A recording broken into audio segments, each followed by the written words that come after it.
मेरो प्रतिगामी दृष्टिकोणले यो मुलुकको माटो, यो देशको स्वाभिमान, यो देशको अखण्डता, यो देशको राष्ट्रियता संरक्षण हुन्छ भने म प्रतिगामी हुँ।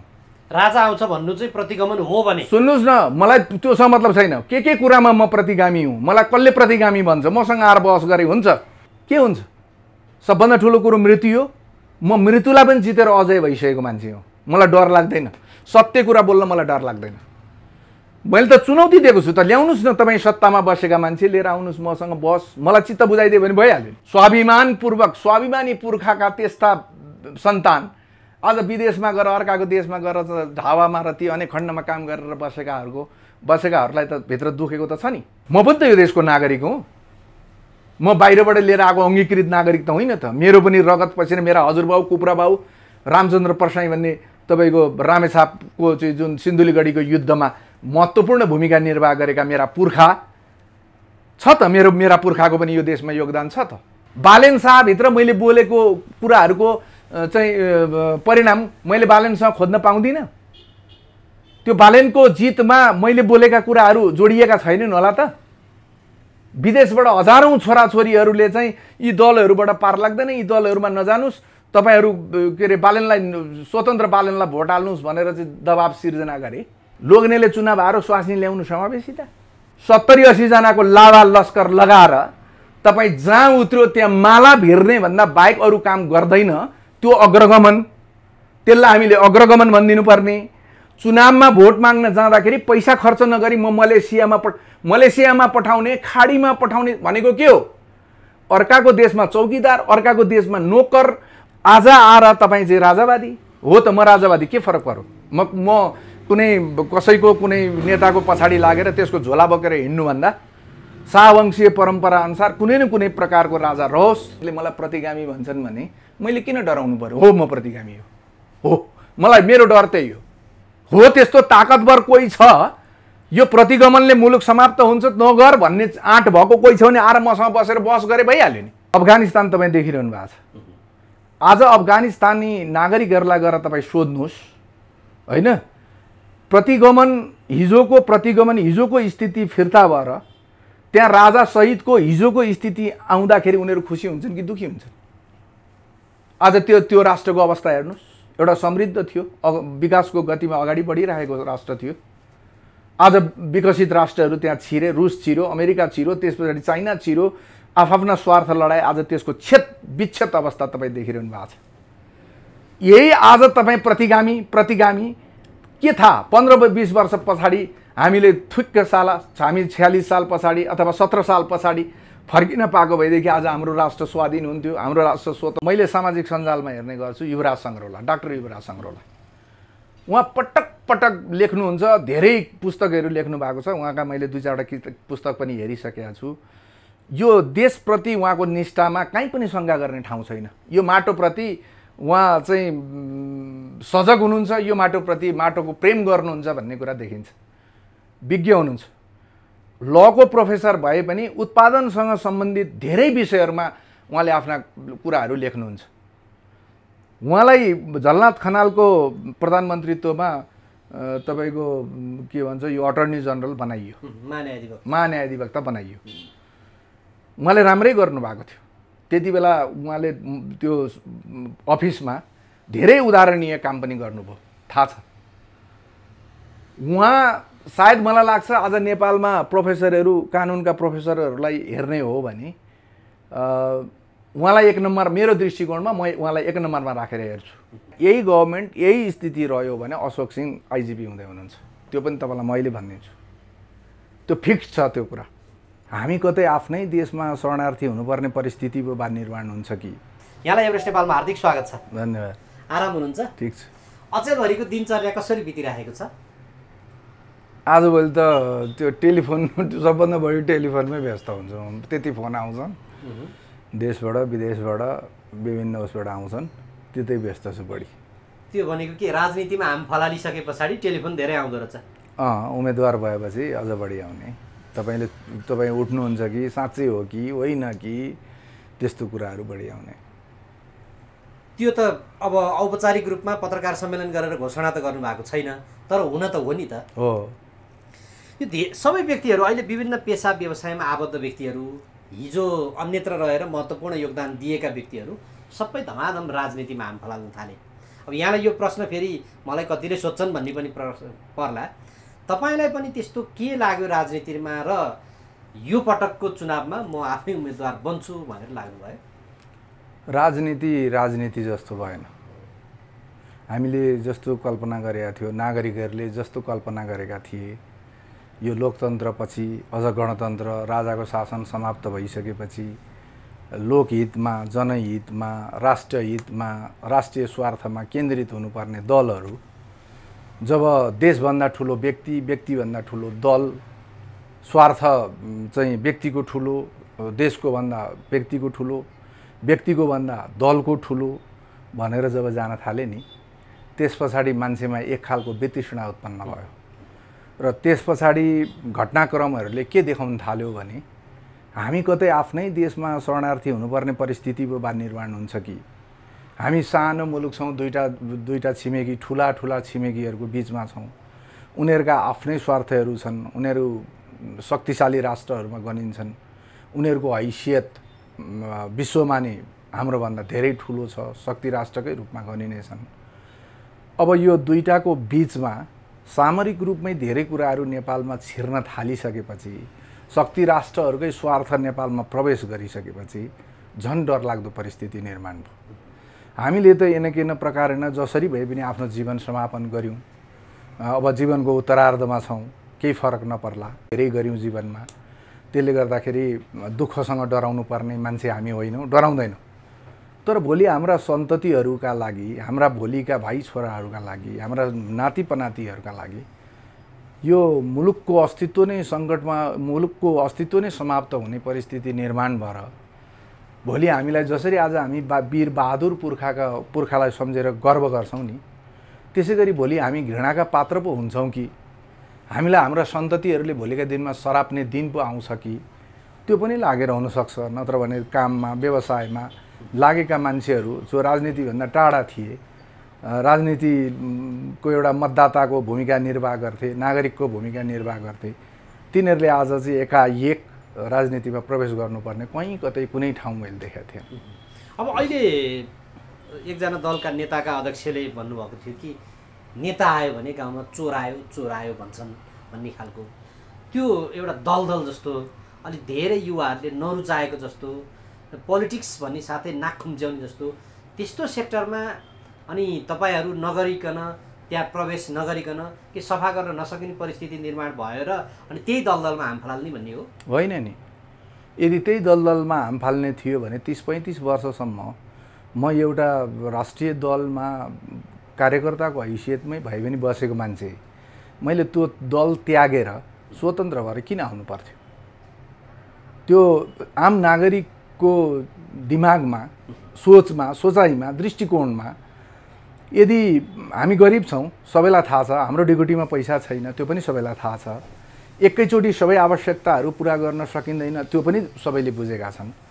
तर लिडरले, एउटा नेताले, एउटा नेतृत्व, देशलाई नेतृत्व गर्ने मान्छेले कमसेकम पनि आफ्नो व्यवहारले आफ्ना नागरिकहरूलाई आश्वस्त गर्नुपर्छ, ताकि हाम्रो नेतृत्व गरिराखेको सत्तासीन दल अथवा हामीले भोट दिएर पठाएको दलहरू कमसेकम हाम्रो गरिबी, हाम्रो चाहिँ यो सङ्कट, हाम्रो यो जुन स्थिति छ, गरिबीपूर्ण स्थिति छ, यसलाई निकास दिनका लागि समृद्ध देशको परिकल्पनामा दिनरात खटेका छन् है भन्ने कमसेकम त्यति चाहिँ जनताको मनमा लाग्यो भने उनीहरूले यसरी एउटा विद्रोहको चाहिँ यो स्वतन्त्रको विद्रोहको स्थिति सिर्जना हुँदैन थियो।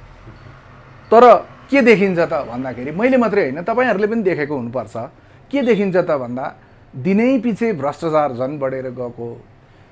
भ्रष्टाचार हिजो जुन ठाउँमा राज्य संयन्त्रका सानातिना ठाउँहरूमा, राज्य निकायहरूमा थियो भने आज सबभन्दा माथिल्लो स्तरमा सरकारमा बसेका, टप पोजिसनमा बसेका प्रधानमन्त्रीदेखि, मन्त्रीदेखि, उच्च तहका अधिकृतहरूदेखि लिएर अझ संवैधानिक निकायमा चाहिँ राखेका मान्छेहरूदेखि लिएर न्यायालयभित्र यो झन् बढेर गयो। तपाईँको यो प्रदेश गठन गर्दाखेरि, सङ्घीयतामा जाँदाखेरि तपाईँ एउटा दबावको स्थिति सिर्जना गरेर चाहिन्थ्यो कि चाहिँदैन थियो, यसले यो देशलाई फाइदा पुर्याउँथ्यो कि बेफाइदा पुर्याउँथ्यो, हुनु पर्थ्यो कि हुनु पर्दैन थियो, त्यस विषयमा गम्भीर छलफल काहीँ पनि भएन। विदेशीहरूले बोकाइदिए। उनीहरूका लागि, उनीहरूको स्वार्थका लागि त्यो स्वाभाविक थियो यो प्रदेश।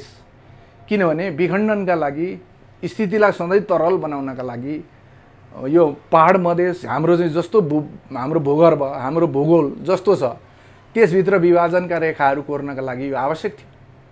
तर यो कुरा पनि बुझेन। सत्तामा पुग्ने लालसामा जे विदेशीले चाहिँ आदेश दिँदै गयो त्यही मान्दै गए। अब आज ती प्रदेशहरू जम्मा जम्मी चाहिँ राष्ट्रिय ढिकुटी समाप्त गर्नका लागि बाहेक अरू कुराका लागि त कहीँ पनि देखिँदैन। अब यसको अलिकति हाम्रो पछाडिको ब्याकग्राउन्ड हेरौँ है। हामी कहिल्यै कसैका दास बनेनौँ। हामीले हिजो सहयोग गरेका देशहरू, हामीले हिजो चामल धान दिएका देशहरू आज समृद्ध भए। ती देशमा आज हाम्रा दाजुभाइ दिदीबहिनीहरू काम गर्न बाध्य हुनु पर्यो। यो अवस्थामा हेर्दाखेरि हामी 7 साल यता अगाडि बढ्न नसकेको हो कि त्योभन्दा अगाडिकै परिस्थिति नै हाम्रो अलिकति यो राजनीतिक, यो हाम्रो सामाजिक संरचनागत मोडललाई अलिकति उपयुक्त नभएको हो कि के कारणले गर्दाखेरि हामी पटक पटक यो राजनीतिक व्यवस्थापनमा, अझै पनि हामी राजनीतिक व्यवस्थापनमा नै लागिरहेका छौँ? यो राजनीतिक दलका हामीले जसलाई चाहिँ सर्वोच्च नेता भनेर मान्यौँ, हाम्रो सामाजिक आर्थिक सबै चिजहरूमा परिवर्तनका प्रमुख सम्भाग भनेका हाम्रा नेताहरू हुन् भनेर हामीले मान्यौँ, ती मान्छे कुनै न कुनै रूपबाट विदेशीको दास हुन पुगे। 7 सालदेखि नै, लगभग 7 सालदेखि नै। तपाईँ हेर्नुहोस् न, कहिले इन्डियाप्रति झुकाव, एउटा सरकार बन्यो, एउटा देशप्रति, एउटा राष्ट्रप्रतिको समर्पण निष्ठा देखिन्छ। त्यसलाई ढालेर अर्को बन्छ, अर्को देखिन्छ। एउटाले उसको स्वार्थ पुरा गर्दिएन भने त्यसलाई ढाल्नलाई चाहिँ विदेशी राजदूतहरूको चलखेल सुरु हुन्छ। अनि यो माटोको माया गर्ने मान्छेहरू यो देशमा नेतृत्व तहमा पुग्नै पाएन। माटोलाई माया गर्ने मान्छेहरू छन्, यो देशलाई माया गर्ने मान्छेहरू पनि छन्। अब तपाईँले, मेरा हजुरबाउले, मेरा कुप्रा बाउले आनामाना घिउ खाएका थिए, मेरो हात सुङ त भन्ने दिन गए। अब तपाईँले जति सक्दो छिटो संसारले जुन रूपमा गरेको आर्थिक उन्नति छ, विज्ञानलाई प्रयोग गरेर गरेको उन्नति प्रगति छ, त्यतातिर यो मुलुकलाई लान सकिएन र यही गरिबीभित्र बस्नु पर्यो भने त योभन्दा झन् खतरनाक रूपमा चाहिँ हामीले हस्तक्षेपहरू बेहोर्नुपर्ने हुनसक्छ। आगामी दिनमा अरू देश अझ खतरनाक। अब यो एउटा लेम्यान बुझाइ हुनसक्छ। हामीले 7 सालदेखि संविधान बनायौँ, अझ 4 सालदेखि नै बनायौँ, त्यो त लागू भएन। भलै 7 सालको बनायौँ, त्यस पछाडि अस्थिर सरकारहरू बने। तर 15 सालपछि एउटा स्थिर सरकार बन्ने एउटा अवस्था थियो। त्यो 17 सालको कदमपछि त्यस पछाडि यो परिस्थिति आयो। 46 सालपछि फेरि एउटा स्थिर सरकार बन्ने अवस्था थियो। त्यो सरकारले नि 5 वर्ष कामै गर्न सकेन। 72-73 पछि त अब ल हुने भयो त भने जस्तो थियो, त्यसले पनि काम गर्न सकेन। हाम्रो कहाँनिर चाहिँ ल्याप्सेस छ पहिल्यैदेखि अहिलेसम्म? तपाईँले भन्नुभयो नि काम गर्न सकेन, होइन, काम गर्नै दिइएन। त्यो कसले? विदेशीले मात्र कि हाम्रो स्वदेशी स्वार्थ नि? यो कस्तो हो भने सत्तामा पुग्ने स्वार्थ सबभन्दा ठुलो कारण भनेको दलहरूको सहनशीलता, सहिष्णुता। मलाई जनताले दोस्रो स्थानमा राखे। त्यसले गर्दाखेरि यो 5 वर्ष मैले सहज र स्वाभाविक रूपमा रचनात्मक सहयोग गरेर सत्तारूढ दललाई सहयोग गर्नुपर्छ। त्यस पछाडि यो सत्तारूढ दललाई चाहिँ विकास निर्माणमा प्राथमिकताका आधारहरू निर्धारण गर्न, यो देशलाई समृद्ध बनाउनका लागि मैले दबाब सिर्जना गर्नुपर्छ, नागरिकहरूलाई जागरण गर्ने काम गर्नुपर्छ भन्ने सोच कहिले पनि आएन। यसलाई कसरी हुन्छ, बहुमत प्राप्त सरकारलाई पनि कसरी हुन्छ गिराएर अनैतिक अस्वाभाविक गठबन्धन सिर्जना गरेर भए पनि त्यसलाई ध्वस्त गर्ने काम 46 साल पछाडिको जुन गिरिजाप्रसाद कोइरालाको प्रधानमन्त्रीत्वमा एकल बहुमतको सरकार बन्यो, त्यो त्यहीँबाट सुरु भयो। जस्तो नेपालको 46 सालको आन्दोलन पनि तपाईँको त्यो स्वाभाविक थिएन।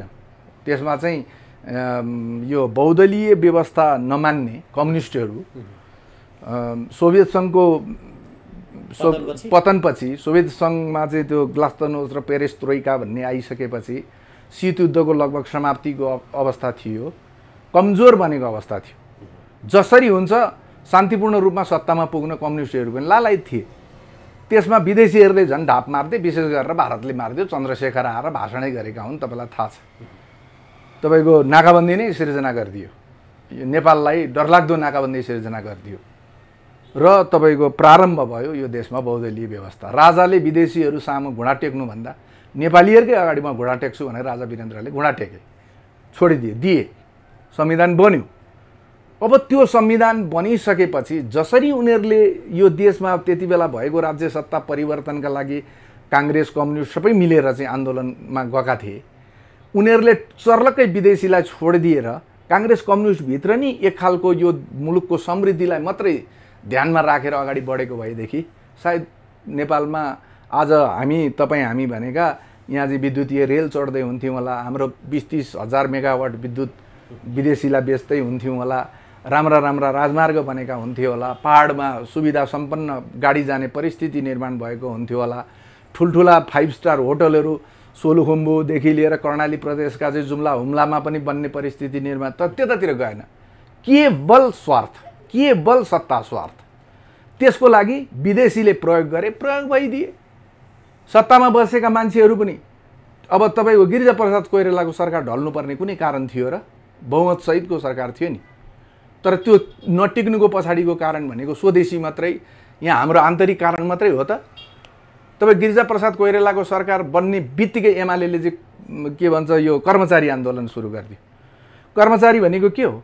जो सत्तामा पुग्छ उसको स्थायी सरकार भनेको उसले ल्याउने नीतिहरूको चाहिँ कार्यान्वयन गर्ने तह होइन, त्यहीँभित्र चाहिँ त्यत्रो विशृङ्खलता उत्पन्न भयो, त्यत्रो कर्मचारी आन्दोलन सुरु गराइदियो। जबकि शिशु भर्खर प्रारम्भ संविधान लागू मात्रै भएको थियो, तपाईँको संसदमा चाहिँ प्राडो पजेरोको संस्कृति सुरु भयो, सुत्केरी भत्ता पुरुष सांसदहरूले लिन सुरु गरे, लाउडा धमिजा काण्ड जस्ता चाहिँ ठुल्ठुला काण्डहरूको चाहिँ प्रारम्भ भयो, भएन?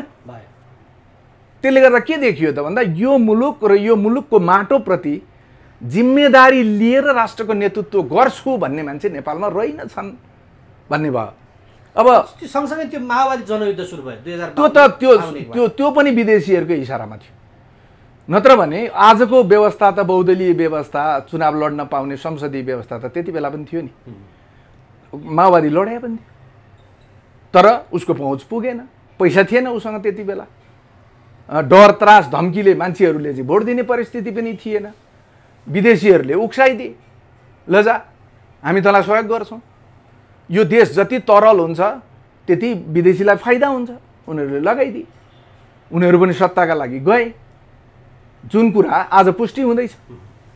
शेरबहादुर देउवाको पार्टी नेपाली काङ्ग्रेस हाम्रो प्रधान शत्रु भनेर दस्तावेजमै किटान गर्नेहरू आज शेरबहादुर देउवालाई त तपाईँको चाहिँ तपाईँ बुढो अब सक्नुहुन्न भन्नुपर्ने ठाउँमा कृपा गरेर तपाईँ भइदिनु पर्यो भनेर आफू कम्युनिस्ट हुँ भन्नेहरूले यत्रो वर्ष चाहिँ माधव नेपाल लगायतका चाहिँ झलनाथ खनाल त्यही पार्टी अन्तर्गत प्रधानमन्त्री भएका मान्छेहरूले पार्टी फोडेर संसदीय व्यवस्थामा असंसदीय क्रियाकलाप गरेर तपाईँको गरेर त्यो स्थिति सिर्जना भयो। अदालतले प्रधानमन्त्री तोकेर बनाइदियो। अदालतले प्रधानमन्त्री यो शक्ति पृथकीकरणको सिद्धान्त अनुसार यति भन्न सक्थ्यो होला, तिमी संसदमा गएर बहुमत सिर्जना गरेर जाऊ, तर नामै तोकेर भनिदियो। भनेपछि त्यहाँसम्म अब त्यो कुनै संरचना नै बाँकी बसेन कि त्यहाँनिर अब विदेशका लागि काम गर्छु भन्ने व्यक्तिहरू हाबी भएको हो, त्यो भन्न खोज्नु? त्यो बाहेक त अब डर होला, त्रास होला, स्वार्थ होला, पैसा होला, विभिन्न कुरा होला, तर विदेशीको दासत्वलाई म स्वीकार गर्दिनँ, म मेरो माटोलाई माया गर्छु भन्ने मान्छे चाहिँ देखा परेन। त्यो कुरा सत्य हो। अब यो घटनाक्रम एउटा निहालौँ, जस्तो 52 सालको माओवादी आन्दोलनले सिर्जना गरेको परिस्थितिभित्र अब यो पछि दरबार हत्याकाण्ड पनि भयो, त्यसभित्र पनि कारकहरू होलान् विभिन्न, त्यसप्रति यहाँको बुझाइबाट नि म आउँछु, किनभने देश किन बनेर भने समीक्षा गर्दै जाने हो। त्यो पार्टमा माओवादी आन्दोलनले देशलाई के दियो जस्तो लाग्छ कि यो केवल सत्ता स्वार्थको लागि भएको भन्ने कुरा अहिलेको घटनाक्रम सहितले पुष्टि गर्छ? केही पनि दिएन। यो मुलुकको राष्ट्रिय स्वाधीनता, यो राष्ट्रको राष्ट्रिय स्वाभिमान, यो देशको राष्ट्रिय आत्मसम्मान, यसका आत्मनिर्भर हुनुपर्ने चिजहरू जति वर्षभित्र यसले चाहिँ आफू आत्मनिर्भर भएर बस्न सक्ने परिस्थिति थियो, त्यसलाई माओवादीले ध्वस्त गरिदियो। अरू केही पनि गरेन मेरो नजरमा। संघीयता दियौँ हामीले, के हो बाबा फेरि तपाईँ कुरा गर्नुहुन्छ, के हो समावेशिता? तपाईँ सुन्नुहोस् न, समावेशिता भनेको त यो देशमा बसेका सबै नागरिकहरूको कुरा सुनेर यो देशका सबै नागरिकहरूको भलो हुने खालको क्रियाकलाप पो समावेशिता। तपाईँ लोग्नेले चुनाव आएर स्वास्नी ल्याउनु समावेशिता?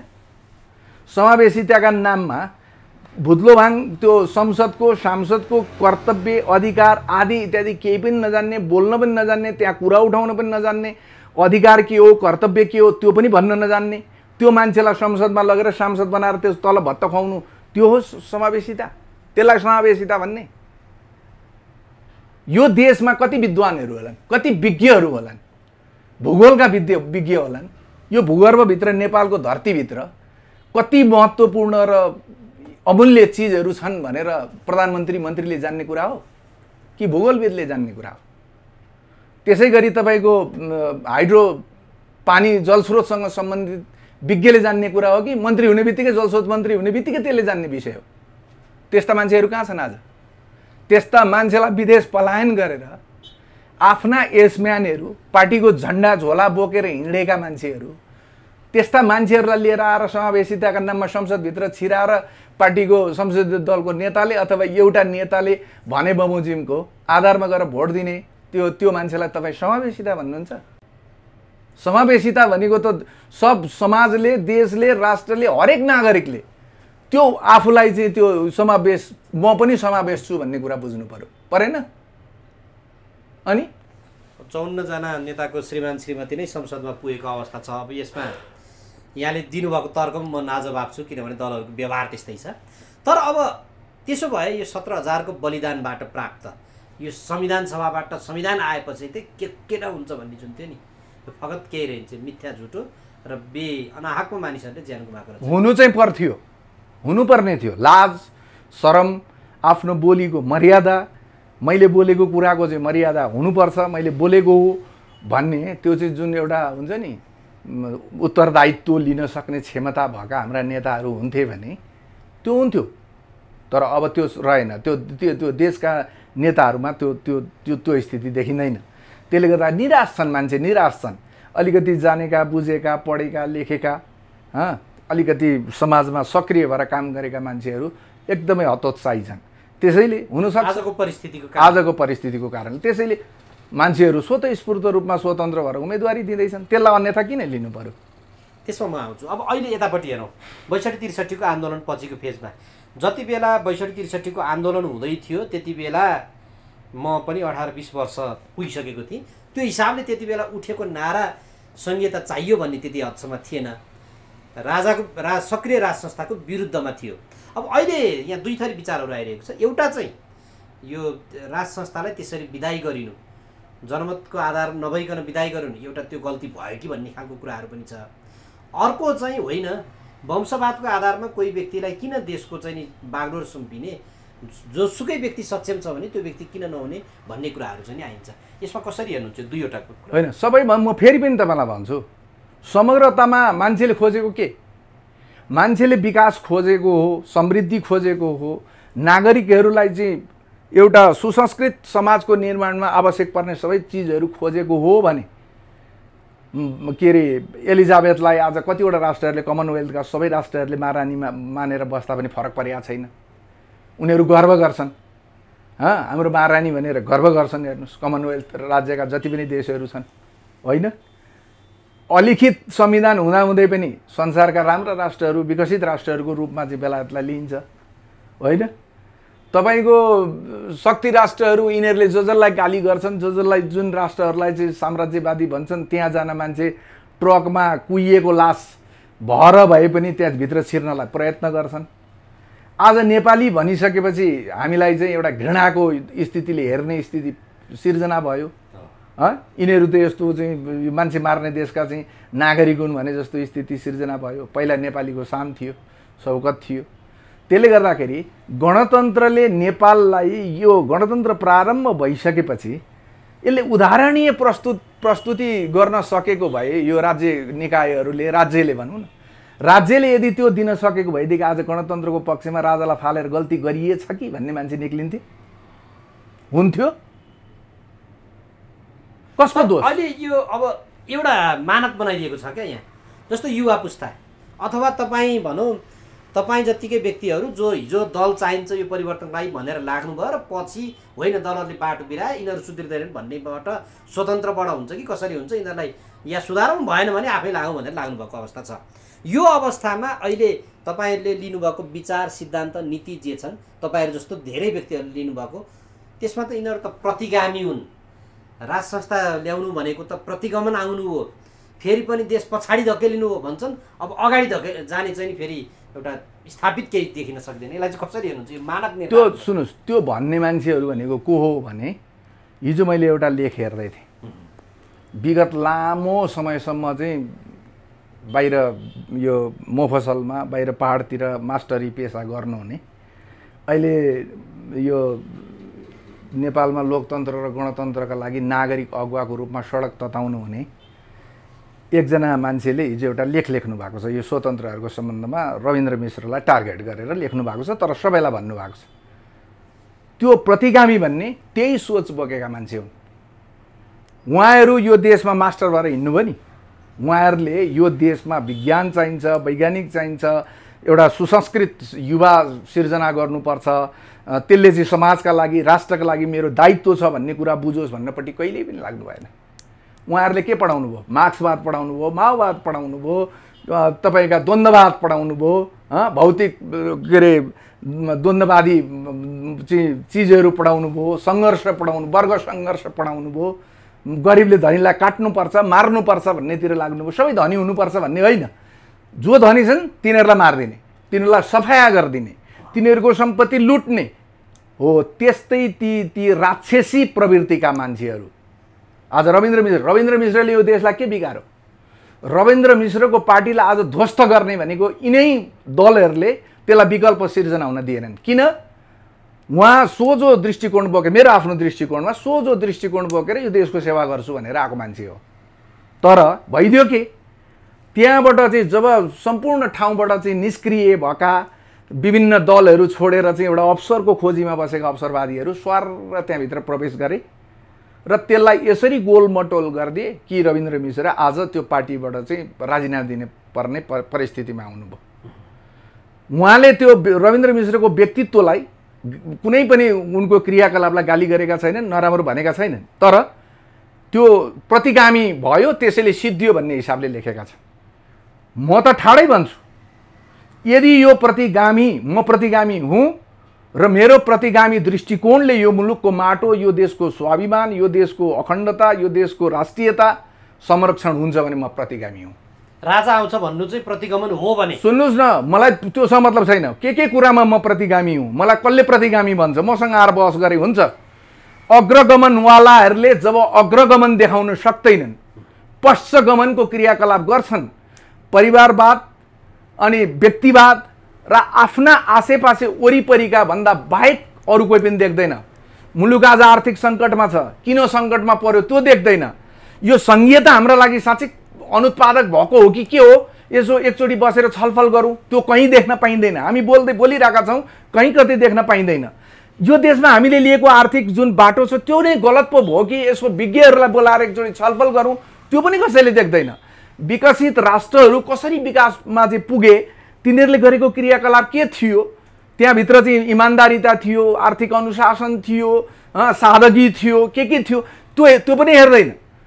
70-80 जनाको लावा लस्कर लगाएर तपाईँ जहाँ उत्र्यो त्यहाँ माला भिर्ने भन्दा बाहेक अरू काम गर्दैन। त्यो अग्रगमन, त्यसलाई हामीले अग्रगमन भनिदिनु पर्ने। चुनावमा भोट माग्न जाँदाखेरि पैसा खर्च नगरी म मलेसियामा पठाउने, खाडीमा पठाउने भनेको के हो? अर्काको देशमा चौकीदार, अर्काको देशमा नोकर, अर्काको देशको चाहिँ हरुवा, अर्काको देशको चरुवा बनाउन चाहिँ युवाहरूलाई पठाएर तिनीहरूले पठाएको पैसामा मोज गर्नेहरू अग्रगामी हुन् भने मलाई पश्चगामी हुने, अरू के गामी तपाईँले भन्दै हुन्थ्यो त्यो गामी हुन म तयार छु, म त्यही गामी हो। ल, उनीहरूको भनाइको आधारलाई मैले यहाँनिर दिएँ, मैले भने त। अब यो त्यसो भए यो जस्तो पछिल्लो 30 वर्ष हेरियो, पञ्चायतको हामीले अवधि हेरियो, पञ्चायतमा केही संरचना बनेका थिए महेन्द्र हुने अवधिसम्म। त्यस पछाडिका 15वटा सरकार अस्थिर बने त्यो अवधिमा, पञ्चायतको 30 वर्षमा। गणतन्त्रको अथवा भनौँ यो बहुदलको 47 पछिका पनि त्यस्तै 25-30 वटा सरकार बने। ती सरकारहरू पनि अस्थिर बने, देश कहिल्यै थिर हुन सकेन, देशले कहिल्यै थिर रूपमा काम गर्न सकेन। यो भित्रको कारण के होला? तपाईलाई म अघि तपाईँको प्रतिगामीलाई अझै एउटा जवाब दिन्छु। प्लिज। अफगानिस्तान तपाईँ देखिरहनु भएको छ।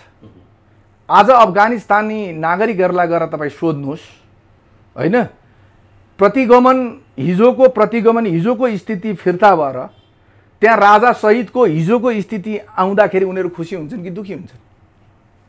आज त्यो राष्ट्रको अवस्था हेर्नुहोस्, एउटा समृद्ध थियो, विकासको गतिमा अगाडि बढिरहेको राष्ट्र थियो। आज विकसित राष्ट्रहरू त्यहाँ छिरे, रुस छिरो, अमेरिका छिरो, त्यस पछाडि चाइना छिरो, आफ्ना स्वार्थ लडाए। आज त्यसको विच्छेद अवस्था तपाईँ देखिरहनु भएको छ। यही आज तपाईँ प्रतिगामी के थाहा 15-20 वर्ष पछाडि हामीले ठुक्क हामी 46 साल पछाडि अथवा 17 साल पछाडि फर्किन पाएको भएदेखि आज हाम्रो राष्ट्र स्वाधीन हुन्थ्यो, हाम्रो राष्ट्र स्वतन्त्र हुन्थ्यो, म नेपाली भनेर विश्वमा चिनिन पाउँथेँ, म नेपाली, मेरा वीर पुर्खाले चाहिँ कसैको अधीनमा नराखेको मुलुकको स्वतन्त्र नाग, त्यो भन्ने दिन आयो भने के हुन्छ? त्यो आउँदैन भनेर ग्यारेन्टी गर्ने को छ? मलाई ल्याउनुहोस्, मेरो अगाडि एकचोटि ल्याएर बस्नुहोस्, म पनि अग्रगामी हुन्छु। ल ल्याउनुहोस्। यो देशमा को विद्वान छ त्यस्तो जसले मलाई आएर चित्त बुझाउँछ कि अबको 20-25 वर्ष पछाडि यो देश स्वतन्त्र रहन्छ, कसैले आँखा लगायो भने हामी त्योसँग सामरिक रूपमा युद्ध गर्न, लडाइँ गर्न सक्छौँ? ल को छ? ल मलाई ल्याउनुहोस्, खोजेर ल्याउनुहोस्, म त्योसँग एकचोटि बहस गर्छु। आज युक्रेन हेर्नुहोस्, हामीभन्दा कति विकसित राष्ट्र थियो त्यो। संसारभरिका मान्छेहरू यही नेपालभित्र कति नेपालीहरूले इन्जिनियरिङ, डक्टर सारा त्यही युक्रेनमा गरेर आउँथे। आज त्यो विध्वंसले कसलाई घाटा भयो? अमेरिकालाई, युरोपलाई कसलाई घाटा हुँदैछ? कति नागरिक मरे त्यहाँभित्र, कति सामरिक रूपमा कति कमजोर बनाइयो। अरूलाई त फाइदा छ नि। रुस जति कमजोर हुन्छ त्यति अमेरिकालाई फाइदा होला, रुस जति कमजोर हुन्छ युरोपलाई फाइदा होला। तपाईँ दुईटालाई लडाइँ दिएर आज आफ्नो अस्तित्व, आफ्नो चाहिँ शक्तिलाई चाहिँ अझ प्रबल बनाउनलाई चाहिँ शक्ति राष्ट्रहरू छन्, देखिरहेछ दुनियाँ, संसार उदाहरणमा चाहिँ आइरहेका छन्। त्यति कुरा पनि नबुझिकन गर्ने मान्छेहरूले मलाई प्रतिगामी भन्छन् भने मैले किन डराउनु पर्यो? हो, म प्रतिगामी हो, मलाई मेरो डर त्यही हो। यहाँको यो जवाब सठिक छ। मैले जान्न खोजेको चाहिँ यही पार्टमा यो सबै कुराहरू युवा पुस्ताको मानसिकतामा भरिएको छ। आजका युवालाई सबै यो चाहिँ हिजो जसले देश बनायो, पृथ्वीनारायण शाहदेखि सबै राजाहरूले यो देश बनाए, ती व्यक्तिहरू रहँदाखेरि चाहिँ होला कि भन्ने पार्टमा त्यो त प्रतिगामी भन्ने छ। अनि यतापट्टिको पार्टमा हेरौँ न त भनियो भनेदेखि त्यहाँ परिवारवाद, नातावाद, त्यो स्वार्थदेखि देखिँदैन। अनि ती सबै युवाहरू विरक्त लाएर उता खाडीतिर जाने हो कि विदेशतिर भासिने हो कि अझ भनौँ अब पढाइ भन्दै विदेशमा चाहिँ नि उतैतिर गएर उतै सेटल हुने हो कि देश छोडेर भाग्नुपर्ने अवस्थामा छन्। अनि यो परिस्थितिमा जुन यो भनिराखेका छन् तपाईँले भन्नुभएको जस्तो यही प्रतिगामी भन्ने, तिनीहरूलाई के हो त? यो कारण के हो? किन यस्तो हुन्छ यो भनिदिनु त। यो ए बाबा, जसले सत्ताको स्वाद चाखिराखेको छ, कतिजना नागरिक अगुवाहरू त हिजो उनीहरूले बोलेका कुराहरू आज शरम लाग्ने, लाज लाग्ने परिस्थितिबाट गुज्रेका छन्। त्यो लाज ढाक्नका लागि पनि यस्तै बोकाइदिन्छन् प्रतिगामी, राजावादी, फलानुवादी। म त थिइनँ त राजावादी। पञ्चायतमा त म राजा र पञ्चायतको विरुद्धमा त मैले पनि यो पार्टीभित्र बसेर मैले पनि सहयोग गरेको त। मेरो ताकतले भ्याएसम्म त मैले गरेको हो त। किन आज म राजा भन्दैछु? त्यो राजा फालिसकेपछि यो जनताले, मैले अघि पनि तपाईँलाई भने, मानसिक रूपमा व्यवहारमा नदेखियोस् तर पनि हाम्रा नेताहरू भक्तिपूर्ण अभियानमा छन्, यो देशलाई माया गर्छन्। ढिलो चाँडो समय लाग्ला तर यो देश बन्छ। कहीँ तपाईँ आश्वस्त हुने कुराहरू तपाईँ देख्नुहुन्छ? कसैको बोलीमा त्यो कुराहरू देख्नुहुन्छ? छैन। देश बनाउने भन्दा पनि अब त फरक पार्टी विचार सिद्धान्त भएकाहरू एकै ठाउँ बसेर चुनाव कसरी जित्ने, को प्रधानमन्त्री र यो देश कसरी लुट्ने, यो देशको चिन्ता भएको मान्छे तपाईँ देख्नुहुन्छ? अनि आज आएर तपाईँ चाहिँ राजावादी हो त म राजावादी, के फरक पर्यो? म कुनै कसैको कुनै नेताको पछाडि लागेर त्यसको झोला बोकेर हिँड्नुभन्दा शाहवंशीय परम्परा अनुसार कुनै न कुनै प्रकारको राजा रहोस्, ताकि हाम्रो राष्ट्रिय स्वाभिमान, हाम्रो राष्ट्रिय अखण्डतामा कसैले पनि भोलिका दिनमा लेन्डुप दोर्जे भएर चाहिँ ल्याप्चे नलगाउन् भन्ने सोचका साथ म हो भन्छु। अब त्यसमा के फरक पर्छ? हो म भन्छु। बाहिर उठ्न, बाजी खान नदेलान् फेरि, यहाँ त त्यस्तो पो छ त चलन। त्योसँग डराएको भए पञ्चायतकालमा राजासँग र पञ्चायतसँग डराएको भए, त्यस पछाडिका दिनहरूमा माओवादीसँग डराएको भए के हुन्छ? सबभन्दा ठुलो कुरो मृत्यु हो। म मृत्युलाई पनि जितेर अजय भइसकेको मान्छे हो। मलाई डर लाग्दैन, सत्य कुरा बोल्न मलाई डर लाग्दैन। मैले त चुनौती दिएको छु त, ल्याउनुहोस् न तपाईँ सत्तामा बसेका मान्छे लिएर आउनुहोस्, मसँग बस, मलाई चित्त बुझाइदियो भने भइहाल्यो नि। म पनि त यो देशको नागरिक हुँ। म बाहिरबाट लिएर आएको अङ्गीकृत नागरिक त होइन त। मेरो पनि रगत पसिना, मेरा हजुरबाउ कुप्रा बाउ रामचन्द्र परसाई भन्ने तपाईँको रामेछापको चाहिँ जुन सिन्धुलीगढीको युद्धमा महत्त्वपूर्ण भूमिका निर्वाह गरेका मेरा पुर्खा छ त, मेरा पुर्खाको पनि यो देशमा योगदान छ त। किन डराउनु पर्यो मैले? हो त्यस्तो ताकतवर कोही छ, यो प्रतिगमनले मुलुक समाप्त हुन्छ नगर भन्ने आँट भएको कोही छ भने आएर मसँग बसेर बस गरे भइहाल्यो नि। अनि अब यतापट्टि हेरौँ अहिलेको परिस्थितिमा। अब अहिले यो उकुस मुकुसका बिचमा तपाईँहरू उदाउन खोज्दै हुनुहुन्छ स्वतन्त्रको रूपमा, उनीहरू दलीय रूपमा त्यहाँ विचार नीति नमिलोस्, जसरी हुन्छ गठबन्धन गरेर जसरी हुन्छ चुनावमा जित्नु परोस्, एक थान मन्त्री खानु परोस् भन्ने दिशामा गएका छन्। त्यो अवस्थामा स्वतन्त्र व्यक्तिहरूको उदय, त्यस पछाडि उनीहरूले त्यहाँनिर यस्ता व्यक्तिहरूको जुन जर्जर स्वरूप जुन बनाएका छन् त्यो स्वरूपमा दिन सक्ने धक्का कसरी सिर्जना होला भन्छन् क्या? मलाई यो देशका आम नागरिकहरूसँग विश्वास। यो देश 4 वर्षदेखि तपाईँहरूसँग म निरन्तर बोलेँ के म यो तपाईँहरूसँग बोलेको भनेको यो तपाईँहरूको भिडियो हेर्ने, तपाईँहरूको यो युट्युबमा लगेर युट्युब च्यानलमा लगेर हेर्ने मान्छेहरूका लागि मनोरञ्जन गराउन म बोलेको हुँ कि म चर्चामा आउन बोलेको हुँ? र मलाई अब चर्चाको किन आवश्यकता छ? मैले चर्चा किन कमाउनु पर्यो? त्यो चर्चाले मलाई दिने के हो? चर्चा कमाउनु त सत्तारूढ दलहरूसँग नजिक हुनुपर्ने नि। यिनै मान्छेहरूको पछि लागेर हिँडेको भए यसरी बोल्न सक्छु, हजुर म हजुरको जे भने पनि म मान्छु भनेर गएको भने त भए त तपाईँहरू सानातिना टुकुचे पत्रकारहरू आएर मसँग लिनुहुन्छ, मलाई ठुल्ठुलाले बोलाउँथ्यो होला नि, कान्तिपुरले बोलाउँथ्यो होला, नागरिकले बोलाउँथ्यो होला, अरू ठुल्ठुला च्यानलहरूले बोलाउँथ्यो होला, ठुल्ठुला चाहिँ के अरे यो ट्विटरमा चल्ने चाहिँ पत्रकारहरूले बोलाएर इन्टरभ्यू लिन्थ्यो होला। त्यो त छैन। म त भुइँ मान्छे, त भुइँ मान्छे चर्चा पनि चाहिएको छैन। एकातिर डर छ, बोल्छु, त्रास पनि छ, त्यो पनि बोल्छु भने के का लागि? म तपाईँहरूलाई मनोरञ्जन गराउनका लागि बोलेको कि तपाईँहरूलाई पैसा आउँछ भनेर बोलेको? तपाईँहरूलाई पैसा आउँछ त्यसबाट म पनि अलिअलि भाग पाउँछु भनेर बोले पनि होइन। उल्टै म तपाईँहरूलाई नास्ता चिया नास्ता खुवाएर पठाउँछु मेरो घरमा भने के का लागि त? यो जागरणका लागि। र मलाई के लाग्यो भने यो जागरणले नागरिकहरूभित्र एउटा चेतनाको स्तरमा परिवर्तन गर्यो। मलाई लाग्छ त्यो कुरा। सयौँको सङ्ख्यामा म आज तपाईँको मेसेन्जरमा, व्हाट्सएपमा, भाइबरमा हजारौँ मान्छेहरूसँग चाहिँ म कन्ट्याक्टमा छु। उनीहरूले मलाई मेसेज गर्छन्, छोड्नु त हुन्न नि, तपाईँ साँच्ची हो नि। त्यो चेतना कहाँबाट? उनीहरूलाई त्यो चेतना भर्ने चेतनाकै लागि त म बोलेँ। म जस्ता अरू पनि बोले, चेतनाकै लागि बोले। र आज के देखियो भन्दा काठमाडौँ महानगरपालिका जस्तो ठाउँमा कहिल्यै पनि कुनै चर्चा नकमाएको एउटा मान्छेले महानगरपालिकाको मेयर जित्यो। पहिलोपटक चुनावमा सहभागी भएको व्यक्तिले राजनीतिक त्यस्तो कुनै चाहिँ उसको पृष्ठभूमि पनि छैन, उसका बाबुबाजे भएको पनि देखिँदैन, उमेर पनि भर्खरको मान्छे छ भने मैले बोलेका कुराहरूको परिणाम त त्यहाँ खोज्ने होइन। मैले बालेन शाहभित्र मैले बोलेको कुराहरूको चाहिँ परिणाम मैले बालेनसँग खोज्न पाउँदिनँ। त्यो बालेनको जितमा मैले बोलेका कुराहरू जोडिएका छैनन् होला त? विदेशबाट हजारौँ छोराछोरीहरूले चाहिँ यी दलहरूबाट पार लाग्दैन, यी दलहरूमा नजानुस्, तपाईँहरू के अरे बालेनलाई, स्वतन्त्र बालेनलाई भोट हाल्नुहोस् भनेर चाहिँ दबाब सिर्जना गरे। अहिले पनि त गर्छन् नि ती छोराछोरीहरू जो आज विदेशमा गएर चाहिँ एउटा श्रमजीवीको रूपमा स्वाभिमानी पुर्खाका त्यस्ता सन्तान आज विदेशमा गएर अर्काको देशमा गएर ढाबामा र ती अनेक खण्डमा काम गरेर बसेकाहरूलाई त भित्र दुखेको त छ नि। फेरि पनि हुन्छ, त्यही चेतना हो।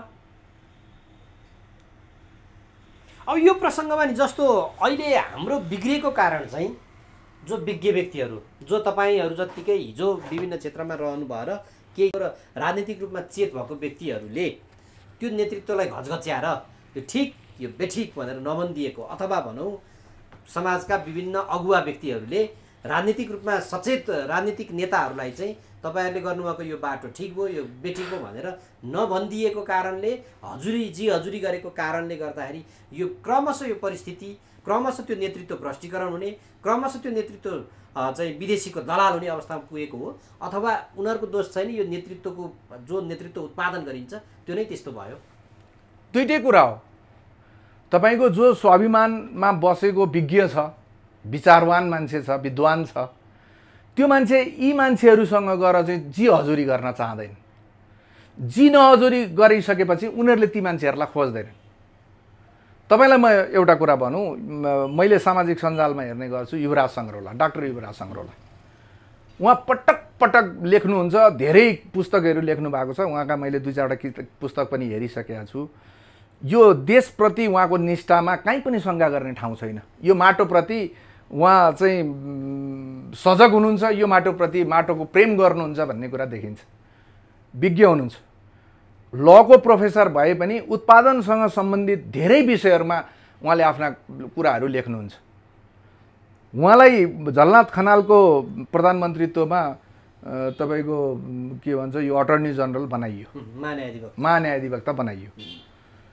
उहाँले राम्रै गर्नुभएको थियो।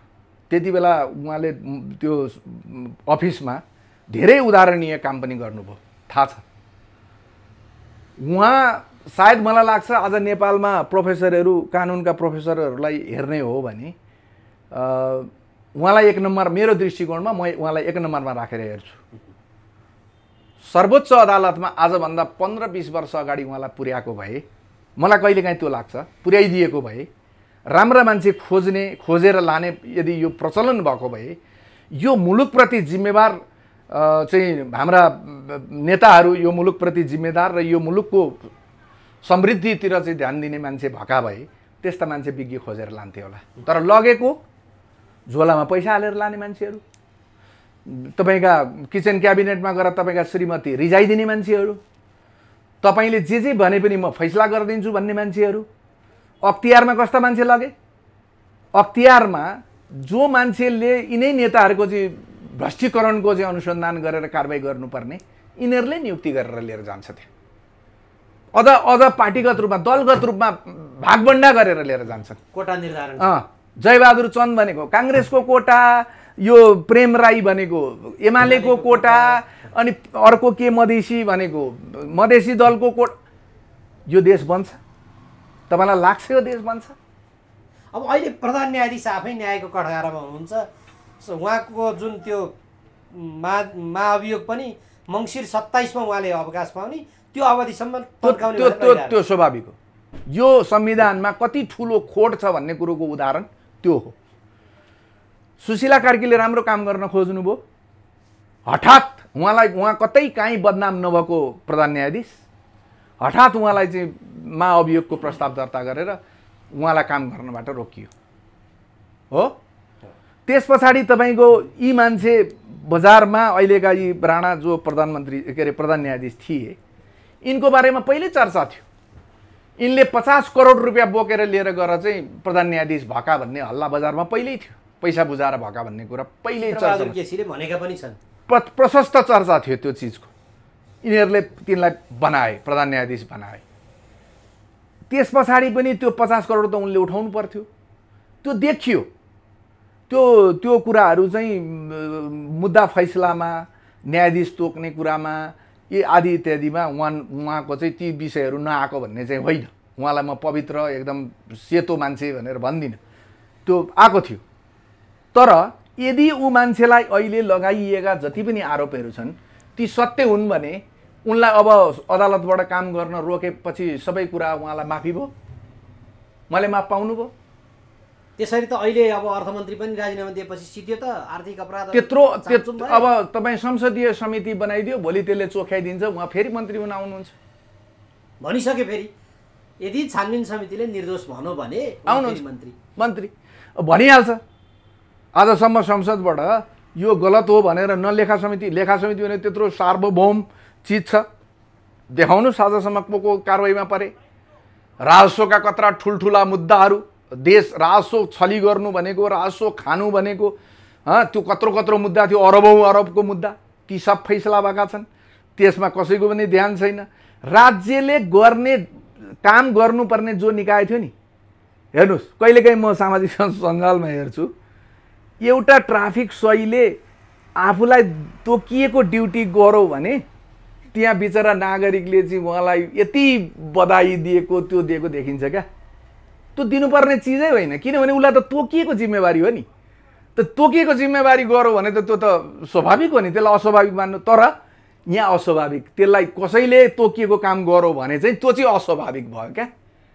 विकसित राष्ट्रहरूमा के हुन्छ भने जसले अस्वाभाविक किसिमको काम गर्छ, कानुनभन्दा विपरीत क्रियाकलाप गर्छ, त्यो निन्दनीय हुन्छ, त्यो दण्डनीय हुन्छ।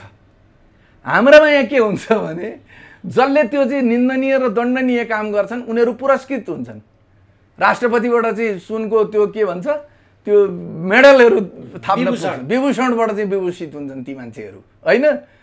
तर त्यो गर्छन्। तर एउटा सिपाहीले आफूलाई तोकेको बहादुरीपूर्ण त्यस्तो काम गर्यो भने सामाजिक सञ्जालमा आश्चर्य क्या, बाबरे कसो धन्यवाद छ तपाईँलाई, बधाई छ तपाईँलाई, तपाईँको उत्तरोत्तर प्रगति होस्, तपाईँको राम्रो शुभकामना। त्यहाँ हजारौँको सङ्ख्यामा त्यस्तो देख्न पाइन्छ।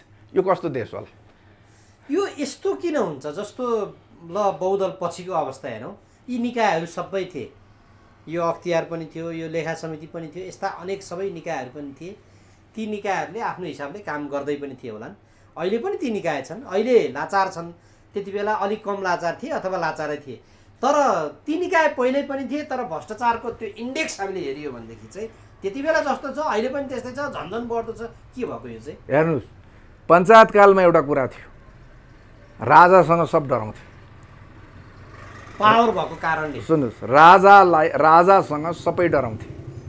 राज्यको जुनसुकै निकाय होस्, चाहे त्यो जनप्रतिनिधि होस्, चाहे त्यो ब्युरोक्रेसी, चाहे न्याय सम्पादनसँग सम्बन्धित मान्छे होस्, अलिकति डगमगाएको परिस्थिति राजालाई महसुस भयो भने राजाले हटाउँथे, सिधै हटाइदिन्थे। त्यो थियो, हुँदैन थियो। राजासँग डर थियो, धेरै ठुलो डर थियो त्यति बेला। अहिले डर समाप्त भयो। अहिले त तपाईँ जसले बढी पैसाको कबोल गरेर नेताहरूको घरमा पुग्न सक्छ त्यो महान हुन्छ।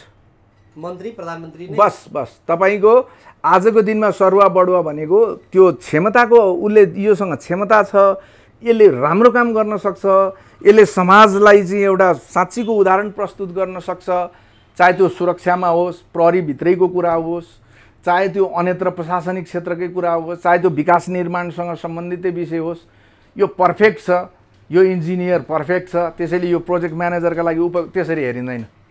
आज एउटा समाचार पनि आएको छ, यो अहिले डिआइजी जो बढुवा गरियो उनीहरू चैतमा चाहिँ आइजी हुनको लागि अहिलेदेखि नेताको घरमा धाउन थालिसके भन्ने कुराहरू आएको छ। हुन त अब अहिले आइजी हुने लाइनमा भएका भनिएका व्यक्ति बिचरा न्याय देऊ भनेर कठघरामा उभिरहेका छन्। यो परिस्थिति अहिलेदेखि उसले अब काम ध्यान देला कि त्यहाँ नेताको कोचै होला? होइन, त्यो लगभग अहिलेको सरकार रह्यो भने बजारमा पुलिस प्रशासनभित्र आइसकेको छ, चर्चा भइसकेको छ। अशोक सिंह भन्ने मान्छे जो अहिले बढुवा हुनुभयो, उहाँलाई एक नम्बरमा ल्याउन चाहिँ के अरे बैकुण्ठ के भन्छ यो बुढा नीलकण्ठ दरबारबाट ठुलो दबाब भयो। तर पनि अब त्यो अरू धेरै सिनियर भएकोले गर्दाखेरि त्यो सम्भव भएन। त्यो सम्भव नभइसकेपछि उहाँलाई 6-7 नम्बर कतिमा ल्याएको छ। तर अब चैतमा हुने यदि यो आइजिपीको प्रकरणमा यही गभर्मेन्ट यही स्थिति रह्यो भने अशोक सिंह आइजिपी हुँदै हुनुहुन्छ। त्यो पनि तपाईँलाई मैले भनिदिन्छु, त्यो फिक्स छ त्यो कुरा। यो परिदृश्यमा जस्तो अब हामीले यही समग्र देशको कुरा हेर्दाखेरि अब कूटनीतिकोमा यसो हेरौँ है त। 3 महिना भयो हाम्रो यहाँबाट भारतका लागि राजदूत भएर गएका व्यक्तिले त्यहाँका विदेश सचिवलाई पनि, त्यहाँभन्दा माथि त कुरै छोडौँ, शिष्टाचार भेट गर्न पनि 2 मिनट समय पाएको अवस्था देखिएन। भारतीय राजदूत नेपालमा आए, राष्ट्रपतिदेखि सर र सबै व्यक्तिहरूलाई भेटे। अब जो व्यक्ति हाम्रो गएका छन् ती व्यक्तिले पनि मलाई यस्तो यस्तो अपमान गरे, म छोडिदिन्छु पद भन्न पनि नसक्ने, अथवा अरू व्यक्ति त्यो सिर्जना त्यसरी हुन नसक्ने। अनि यहाँ चाहिँ फेरि यस्तो भनेर हामी कस्तो खालको चाहिँ कूटनीतिक अभ्यासमा अलि अगाडि नै भन्थ्यौँ, अमेरिका परस्त भनिसकेका थियौँ, भारतको यस्तो छ, चीन हामीसँग अलरेडी रुष्ट छ। के अभ्यास गर्दैछौँ हामी? यही त खतरनाक अभ्यास गर्दैछौँ त। म तपाईँलाई के इन्डिकेट गरिरहेको छु? तपाईँलाई म निर्देश यो के भन्छ अमलाले देखाएर कहाँ जान खोज्दैछौँ भन्ने कुरा देखाउँदैछु त। भन्नुहोस् त। अब तपाईँले भन्नुभयो नेपालको राजदूतले भारतमा गएर भारतको प्रधानमन्त्रीलाई भेट्न पाउँदैन भन्नुभयो। भारतको प्रधानमन्त्रीले नेपालको राजदूतलाई किन भेट्ने? भारतको प्रधानमन्त्रीको समय भनेको यति महत्त्वपूर्ण समय हुन्छ, उसको त्यो समय 1 मिनटको समयले उसले करोडौँ अरबौँ रुपियाँ फाइदा हुने देशको लागि सोच्ला, योजनाका लागि सोच्ला, अन्य देश विदेशका कुरा सोच्ला। त्यो नेपाली राजदूतलाई दिने समय भनेको त निरर्थक हुन्छ। हली गोठालाको छोरालाई त फुर्सद भयो भने यसो कुनै पार्टी सार्टीमा हायो लोगो कुरा हो, नत्र भने यहाँबाट जाने राजदूतलाई के सम्मान? अब तपाईँले भन्नुभयो यहाँ भारतको राजदूत, यो भारतको राजदूतलाई नेपालमा नरिजाउने हो भने प्रधानमन्त्रीमा टिकिरहन सक्छ कोही मान्छे? भोजराज पोखरेल होला सायद, भोजराज पोखरेल सरको एउटा मैले लेखेँ, सचिव हुँदा कि निर्वाचन आयुक्त हुँदाखेरि? निर्वाचन आयुक्त पछाडि उहाँले लेख्नु भएकोले एउटा हेरेको थिएँ, भारतीय राजदूतले उहाँलाई भनेको यो कस्तो भोजराजी कस्तो अचम्मको स्थिति छ, नेताहरू आउँछ अरू कुरा केही पनि भन्दैन, भारतीय सहयोगको कुरो गर्दैन, अरू कुरामा सहकार्यको कुरो गर्दैन, भन्छ मलाई मन्त्री बनाइदिए, मलाई प्रधानमन्त्री बनाइदिए भनेर भारतीय राजदूतले मलाई भन्नुभयो भनेर। त्यो त आइजी बनाउने पनि कसलाई बनाऊ हजुर भनेर सोधे। सुन्नुहोस्, अब प्रचण्डले आफै भनेका थिए प्रधानमन्त्री हुँदा यो माइक्रो म्यानेजमेन्ट तहमा भनेको डिएसपी इन्सपेक्टर सरुवा गर्ने कुरामा चाहिँ नगइदिए हुन्थ्यो नि भनेर लाचारी प्रकट गरेका थिए। त्यसैले तपाईँ त्यो कुरालाई त्यस्तो आश्चर्य नमान्नुहोस्। अहिलेका हाम्रा नेपालका ठुला मिडियाहरूले त्यसलाई त्यत्रो ठुलो आश्चर्यको विषय मान्दैनन्, तपाईँहरूले मात्रै मान्ने हो। त्यो सामान्य भयो, सामान्य। अब यही विषय फेरि जब राजा विदेशमा जान्थे अर्कै खालको सम्मान हुन्थ्यो, अर्कै खालको चाहिँ नि त्यो शिष्टाचार हुन्थ्यो भन्ने कुराहरू पनि छ नि। राजाका पछाडि जनता थिए, देश थियो, स्वाभिमानी थिए, राष्ट्रप्रति गद्दारी गर्दैनथे। यो देशलाई बन्धकमा राखेर व्यक्तिगत रूपमा केही लाभ हुँदैछ अथवा केही कसैले अफर गर्दैछ भने त्यसलाई स्वीकार गर्दैनथे, डटेर त्यसको मुकाबला गर्थे। त्यो चिजलाई म कुनै पनि हालत यस्ता लेखेर त तपाईँ देख्नुहुन्न, धेरै आएको छ। तपाईँ जानुहोस् न उसलाई भेषबहादुर थापालाई एकचोटि भेटेर गएर कुरा गर्नुहोस् त। राजा महेन्द्र भारत जाँदाखेरि अर्थमन्त्री या परराष्ट्र मन्त्री के हुँदाखेरि डाक्टर भेषबहादुर थापा पनि सँगै जानुभएको थियो।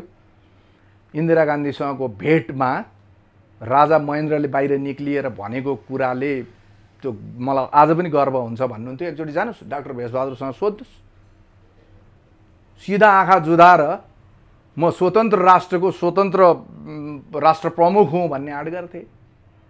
अब हली गोठालाहरूले गर्दैनन्, किनभने यिनीहरूको सत्ता सिर्जना नै तिनीहरूले गरिदिएको, यिनीहरूलाई आज सत्तामा पुर्याइदिने काम नै उनीहरूले गरिदिएको। अरबौँ खरबौँ रुपियाँ नेपालमा ल्याएर एनजिओ आइएनजिओको नाममा बाँडेर मुलुकलाई चाहिँ के भन्छ विज्ञका नाममा नागरिक अगुवा भनेको नागरिकले भोट दिएर जिताएको मान्छे पो नागरिक अगुवा, सोनाम धन्य नागरिक अगुवा। कहाँ गए देवेन्द्र राज पाण्डेहरू? सडक यो मुलुकलाई आज चाहिँ अस्वस्थ र तरल बनाउनलाई, आज यो मुलुकको स्वाभिमान र स्वतन्त्रता डगमगाउनलाई डलर खाका भरमा सडकमा डुक्रिनेहरू आज तपाईँ देख्नुहुन्छ कहीँ? जानुहोस् न इन्टरभ्यू लिनुहोस् उनीहरूसँग। उनीहरूले खोजेको यही थियो, नागरिकहरूलाई उचालेर यो गणतन्त्र र लोकतन्त्र आएपछि के किन हुन्छ भनेर सब अचेतन मनस्थितिलाई चाहिँ भड्काउनेहरू आज कहाँ छन्? जानुहोस् खोज्नुहोस् उनीहरूसँग कुरा गर्नुहोस्। चुपचाप छन्, किनभने उनीहरूको जे ड्युटी थियो त्यो पुरा भयो। अब उनीहरूले विदेशी शक्ति राष्ट्रहरूका लागि कुनै पनि काम गर्न उनीहरू महत्त्वविहीन भए। उनीहरूलाई कसैले पैसा खर्च गरेर दिँदैन अहिले। अब त सिधा राज्य सञ्चालन गर्ने चाहिँ मान्छेहरूलाई दिन्छ। त्यसैले उनीहरू आज निरर्थक रूपमा चाहिँ बसे। कहाँ गए नागरिक अगुवा? ठुल्ठुला थिए त। मैले अघि एउटा तपाईँलाई नागरिक अगुवाको कुरा गरेँ। जाँड नभई हुँदैन, बेलुका भएपछि सुँगुरको मासु र जाँड खाका भरमा 2-4वटा कुरा लेख्न जाने भनेर अर्कालाई खुइल्याउने, अर्कालाई होच्याउने, अर्कालाई सानो बनाउने, त्यस्ता लु लेख्न लो। बेलुका जाँड खान दियो भने त्यस्ता लेखेर पठाउँछन्। यो देशका स्वतन्त्र नागरिक अथवा नागरिक अगुवा विद्वान जसले यो देशलाई चाहिँ खण्डीकरण गर्नको लागि, यो देशलाई अस्थिर बनाउनको लागि मास्टरको जागिर थियो। एउटा स्वाभिमानी नागरिक उत्पादन गर्नुपर्ने त्यो उद्योग थियो, त्यो शिक्षालाई। तर पढाए के? मास्टरबाट सरकारको तलब खाए, तर पढाए के? मार्क्सवाद, लेनिनवाद, माओवाद, वर्ग सङ्घर्ष, धनीलाई काट मार, उद्योगमा जाऊ ताला लगाऊ, चन्दा माग, दिएन भने ठोक, धम्क्याऊ, त्यही पढाएका होइनन्। आज उनीहरू नै नागरिक अगुवा। उनीहरूकै लेख आज ठुल्ठुला पत्रिकाहरूले छापिदिने। किन गर्छ त्यो? सब सुनियोजित हो। यो लेख तैँले छापिदिए भनेपछि मात्रै हामी जस्ताको लेख न कसैले छाप्छ, हामीसँग न कसैले कुरा गर्छ। हामी त भुइँ मान्छे, हामी भुइँ मान्छेको कुरा गर्छौँ। यो देशको माया गर्ने भनेको भुइँ मान्छेहरू। हिजो यो देश जोगाए भुइँ मान्छेहरूले जोगाए, अब यो देश जोगाउन सक्छन् भने भुइँ मान्छेहरूले नै जोगाउन सक्छन्। यो ठुल्ठुला डाक्टर के गरेर आएका, अमेरिकामा पढेर आएका, कहाँबाट पढेर आएका, यो गरेका सब देखिसक्यो। अस्ति एकजना मेरो मित्रले मलाई फोन गर्नुभयो, दाइ तपाईँको यो भूपू पदाधिकारीहरूलाई पनि ठुलो सुविधा दिने गरी चाहिँ निर्णय गरेछ नि सरकारले। मैले भने के गरेछ? राष्ट्रपतिलाई यति, उपराष्ट्रपतिलाई यति, भूपू प्रधानमन्त्रीलाई यति, यस्तो यस्तो दिने निर्णय गरेछ। अनि उसैले मलाई फेरि के भन्यो, भाइ अब उनीहरूको हातमा छ, उनीहरूले लिने दिने त गरिहाल्छन् नि। मैले के भन्यो भने, दाइ डाक्टर रामवरण यादव डक्टर होइन? एकदम हो, डक्टर पढेर आएका, एमबिबिएस गरेका मान्छे, एमडी गरेका होला, डक्टर हुन्, राम्रा डक्टर हुन्, जनकपुरमा डक्टरी पेसै गरेर बसेका मान्छे हुन्। उनले यो राष्ट्रपति छोडेर गएपछि पनि त्यो डक्टरी पेसा अपनाएर चाहिँ हस्पिटलमा गएर बिरामीहरू जाँच्दा हुँदैन थियो दाइ? मैले भने हुन्थ्यो, तर भुइँ मान्छेहरू धेर भएको देशमा अलिकति पदमा पुगेका विशिष्टहरूले त्यसो गरे भने शान शौकतमा धक्का पुग्छ। त्यस्तो हुँदैन नि त लाटा, त्यसैले त्यो हुँदैन। तिमी बाराक ओबामाको अरू सुशिक्षित र सभ्रान्त मुलुकहरूको जस्तो नसोच न। त्यहाँका नागरिकको चेतनाको स्तर जुन दिन राम्रो हुन्छ त्यही दिन होला। रामवरण यादवलाई बाटामा भेट्ने बित्तिकै आज माला लिएर गुड्डु कुद्ने मनस्थिति बोकेका मान्छेहरूले उनले के गरे त्यस्तो स्वाभिमानीपूर्ण काम, के गरे त भन्ने चाहिँ छैन। तर त्यसरी बोकेर कुद्ने मान्छे भएको देशमा अब एउटा डाक्टरले गएर चाहिँ यत्रो आनन्दको जिन्दगी बाँच्न पाएको छ। पिए चाहिँ उपसचिव कि सहसचिव के लेभलको चाहिँ पिए पाएको छ, अफिस पाइदिएको छ, गर्नु खानु केही पनि छैन। अनि त्यो छोड्छ कसैले लाटा भने मैले हाँसो त्यो मान्छे। अनि मैले त्यो पछाडि यसो विचार गरेँ, कुरा त हो नि त अरूसँग नहोला, यी मन्त्रीहरूसँग निक्लिएर गएर त्यो लोकेन्द्र मगर के भन्ने हुनुहुन्थ्यो, लोकेन्द्र विष्ट मगर। हेर्नुहोस् आज उहाँको त्यो त्यो त्यो त्यो बागवानी त्यो हेर्दाखेरि हो सिर्जना शक्ति भएको र पौरखी हात यो देशको उन्नति प्रगति चाहने मान्छेहरू भनेको त्यस्तो हुन्छ। मन्त्री त ऊ पनि हो नि, होइन? आफै श्रम गरेर टायर बोकेर माथि चाहिँ त्यो खेती गरिराखेको मैले अस्ति एउटा भिडियोको दृश्य हेरेको थिएँ। त्यस्ता मान्छे पनि छन्। राम्रो छ अहिले। हजुर, किन वितृष्णा भयो उहाँलाई? भन्नुहोस्, उहाँलाई किन वितृष्णा भयो? उहाँलाई किन लाग्यो त्यो? जबकि जनयुद्ध गरेर त्यत्रो महान परिवर्तन ल्याउँछु भनेर लागेको मान्छे।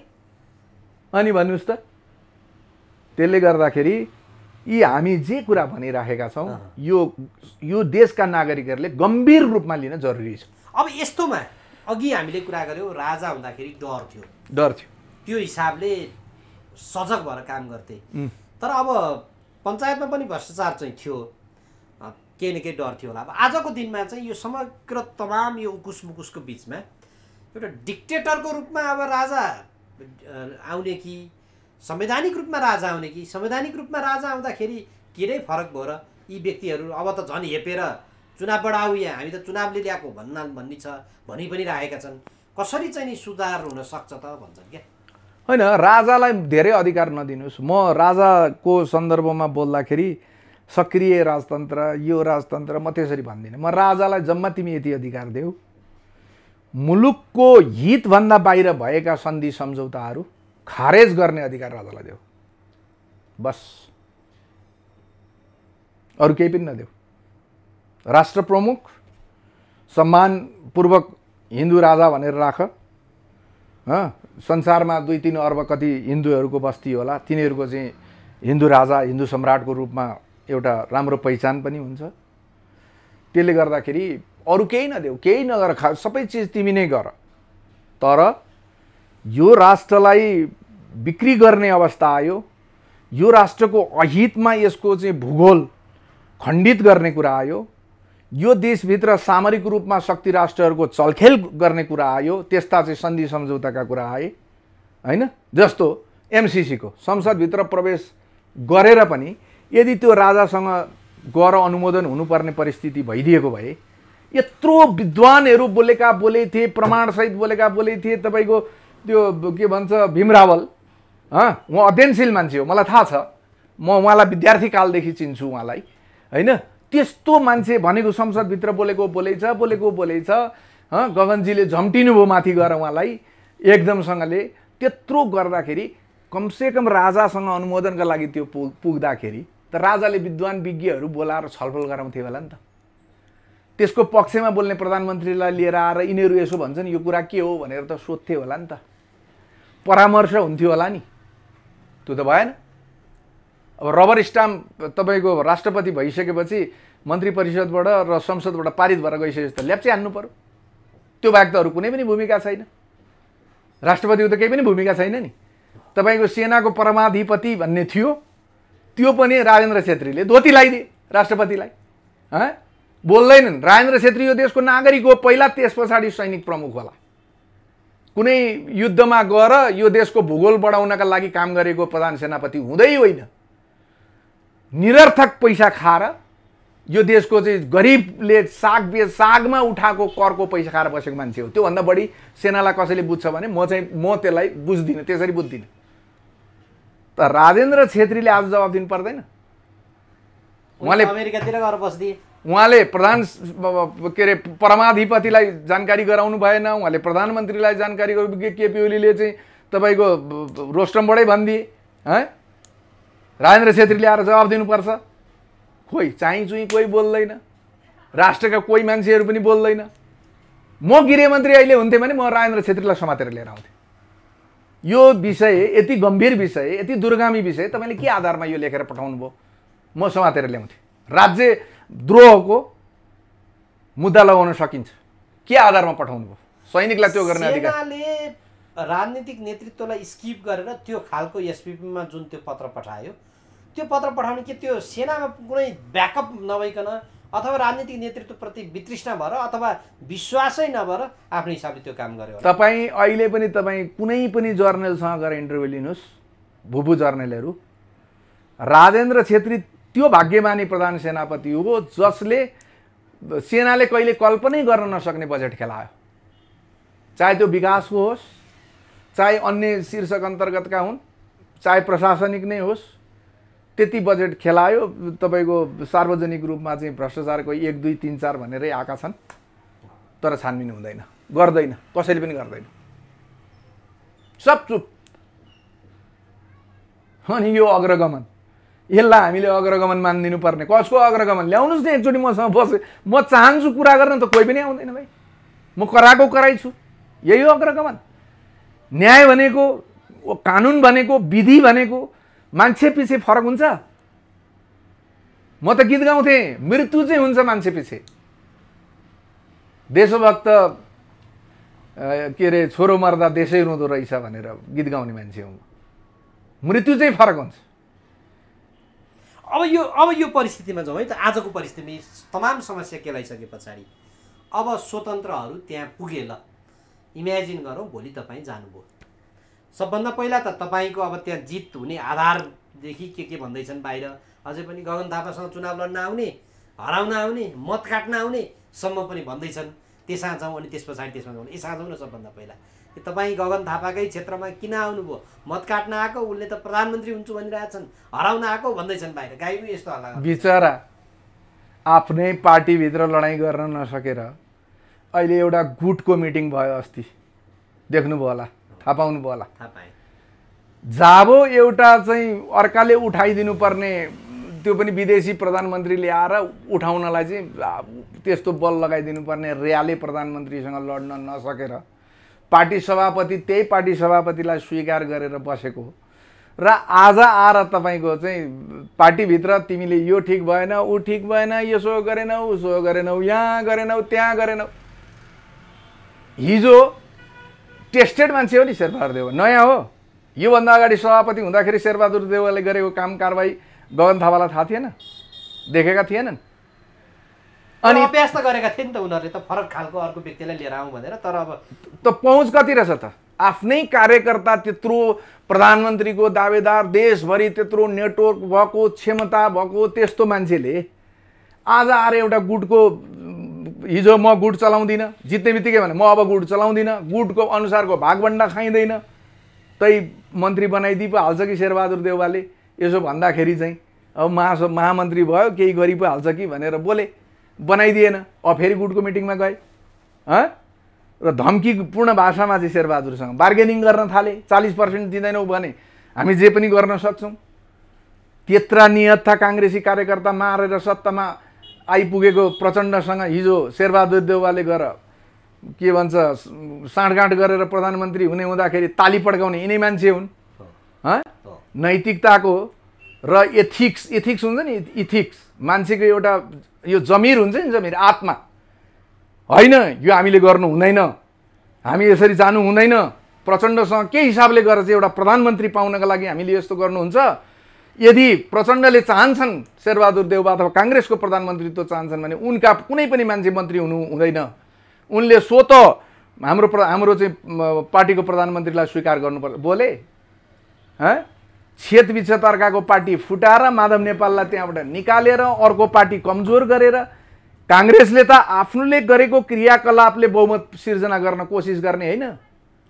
तपाईँ गठबन्धन गरेर तिनै हिजो ज्यानमारा हत्याराहरू जसले हिजो तपाईँको चाहिँ आफ्नै कार्यकर्ताहरूमाथि त्यत्रो गरे, आज कति यही काठमाडौँमा कति विस्थापनमा छन् थाहा छ तपाईँलाई? गगनजी आज 4 नम्बर क्षेत्रको उम्मेदवारको कुरा गर्दै हुनुहुन्छ। दुई चोटि यो निर्वाचन क्षेत्रबाट उहाँ जितेर जानुभयो। तपाईँ यहाँभित्र विस्थापनमा चाहिँ माओवादीले विस्थापित गरेका मान्छे कति छन् काङ्ग्रेसका? उहाँलाई बोलाएर सोध्नुहोस्, उहाँलाई थाहा छ कि छैन। तर उनीहरू मलाई आज फोन गर्दैछन् काङ्ग्रेसमा अनि मैले गगन थापाको भोट के भनेर काट्ने? म काङ्ग्रेसी हुँ। मेरो बोलीमा काङ्ग्रेस कम्युनिस्ट भन्ने कहीँ देखिन्छ? यो माटोको माया गर्ने मान्छेहरूले दिएका भोटले यदि उहाँ हार्नुहुन्छ भने त उहाँले त स्वीकार पो गर्नुपर्छ त।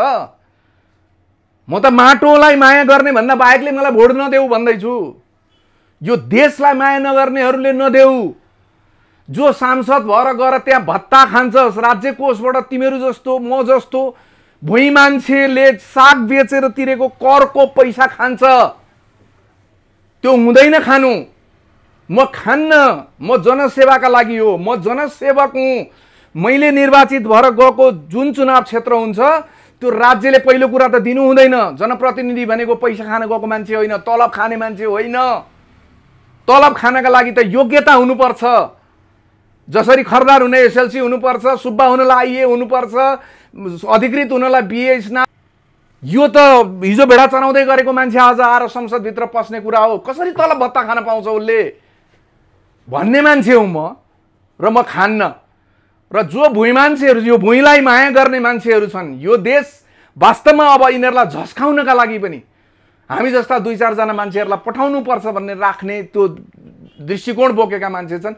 उनीहरूको भोट माग्दै जाने मान्छेले गगनजीको भोट कसरी काट्छ? माटोको माया हुने मान्छेले दिने हो मलाई भोट। त्यसो भए यहाँले जित्नुहुन्छ? त्यो मलाई थाहा छैन। परिणामसँग त त्यसलाई मतलब हुन्छ जसले परिणाम पछाडि ठुल्ठुलो आशा बोकेको हुन्छ। यो परिणाम पछाडि म यो हुन्छु, त्यस पछाडि सायद म मन्त्री हुन्छु, कुनै दलभित्र छिर्छु, अनि मन्त्री हुन्छु, अनि कमाउँछु, अनि राम्रा गाडी चढ्छु, सुख सुविधा भोग विलास गरेर त्यो मान्छेले परिणाम सोच्ने हो। मैले किन परिणाम सोच्ने? म धरतीपुत्र हुँ। यो माटोको मलाई माया छ। माटोको माया हुनेहरूले मलाई भोट दिनुहोस्। म त्योभन्दा बाहेक न अरू कुनै कुरा गर्छु। म न कसैको खण्डन, न कसैको समर्थन, न कुनै चिज गरिराखेको छु। अनि मैले कसको भोट काट्छु? यहाँले चाहनुभएका जे जस्ता कुराहरू छन् नि, ल ती कुराहरू तपाईँ एकजना गर, तपाईँ त्यहाँ संसदमा उभिएर अब कराउन त प्रचण्डले केही अगाडि भनेका थिए, तपाईँहरू जाने भए जानुहोस्। किनभने प्रेम सुवाल उनले पनि त संसदभित्र जहिले कराइरहेका हुन्छन्, राष्ट्रियताका नारा उचालिरहेका हुन्छन्, तर के नै भएको छ र भन्ने कुरा गरेका थिए जति बेला उनको पार्टीमा डिसमिस होला जस्तो थियो। यो अवस्थामा ल तपाईँ नै जानुभयो संसदमा, के त्यस्तो तात्विक रूपमा परिवर्तन अनुभूति गर्न सकेला? सगरमाथा चढ्ने मान्छेले एकैचोटि त्यो हिमालमा फड्केर जाने हो? हिमालमा चढ्न पनि तपाईँले पहिलो पाइला त समथलबाटै सुरु गर्नुपर्ने होला नि। यो मार्ग कठिन छ, मलाई थाहा छ। यो मार्ग जोखिमपूर्ण छ, त्यो पनि मलाई थाहा छ। मैले बुझेको छु, नबुझेको होइन। यो जोखिमपूर्ण छ। भोलि मलाई यो जोखिमपूर्ण यात्रामा कुनै दुश्मनले गोली हानेर मार्देला, कुनै मान्छेले मलाई कुटपिट गरेर अङ्गभङ्ग गरिदेला, कसैले मलाई धम्क्याउला, कसैले तर्साउला। मैले भोट नपाउँला के होला, ती विभिन्न कुराहरू छन्। जोखिमपूर्ण यात्रा हो, त्यो म स्वीकार गर्छु, तर असम्भव छैन। हरेक हजारौँ पाइलाको तपाईँको सुदूर उद्देश्यमा पहिलो पाइला भनेको त सिंगल पाइला भनेको त एउटा पाइलाबाटै प्रारम्भ हुन्छ। म त जेसिसमा तालिम लिएको मान्छे हुँ। मलाई थुप्रै विद्वान के अरे तालिम दिने मान्छेहरूले विकल शेरचनको नाम सुन्नु भएको छ? विकल शेरचनले तालिम दिएको मान्छे हुँ। त्यसैले मलाई थाहा छ एउटा पाइलाबाट सुरु हुन्छ। ठुलो उद्देश्यको चिज पनि, ठुलो उद्देश्य प्राप्तिको लडाइँ पनि एउटा पाइलाबाटै सुरु हुन्छ। त्यो पाइला हो। म जस्तै हजारौँ पाइलाहरू आज अगाडि बढेको छ, तपाईँ देखिरहनु भएको छ। स्वतन्त्र, त्यो स्वतन्त्रहरू आज किन आए? एउटा भेला नै गरेर एउटा मानक पनि निर्धारण गरे। त्यो होइन, त्यो गलत हो। त्यो मानक निर्धारण भनेको त्यो पार्टी खोलेर त्यो पार्टी अनुसार चल्नका लागि त्यो गरेको हो। त्यसमा मेरो कुनै सरोकार छैन। जो स्वतन्त्र भएर आउँछ, जो देशमा निष्ठा बोकेर आउँछ, पार्टी नै खोले पनि ऊ देश र यो माटोलाई माया गर्छ। रविजीसँग मैले, रवि लामिछानेसँग बसेर 2 घण्टा जति मैले कुरा गरेँ यो बिचमा। उहाँले मलाई पार्टीमा जाँदै हुनुहुन्छ? नो, म जान्न। मैले उहाँसँग कुरा गरेँ, मलाई चित्त नबुझेका कुरा पनि गरेँ। उहाँले मलाई सटिक 2टा कुरा भनेर चित्त बुझाइदिनु भयो। के भन्नुभयो भने, अर्जुनजी त स्वतन्त्रको लडाइँ, यो संविधानमा धेरै कुराहरू परिवर्तन गर्नुपर्छ, राज्यको स्वरूप नै परिवर्तन गर्नुपर्ने पनि होला, जुन यो संविधानमा लेखिएको छ। परिवर्तन कसरी गर्न सकिन्छ भन्ने कुरा त्यहाँ लेखिएको छ। जे जस्तो भए पनि यिनीहरूले कोरम पुर्याए, जे गरे, जसो गरे पनि आखिरी संविधान त यिनीहरूले लिगल रूपमै, कानुनी रूपमै बनायौँ भनेर संसारले यसलाई मान्यता दिएको अवस्था छ।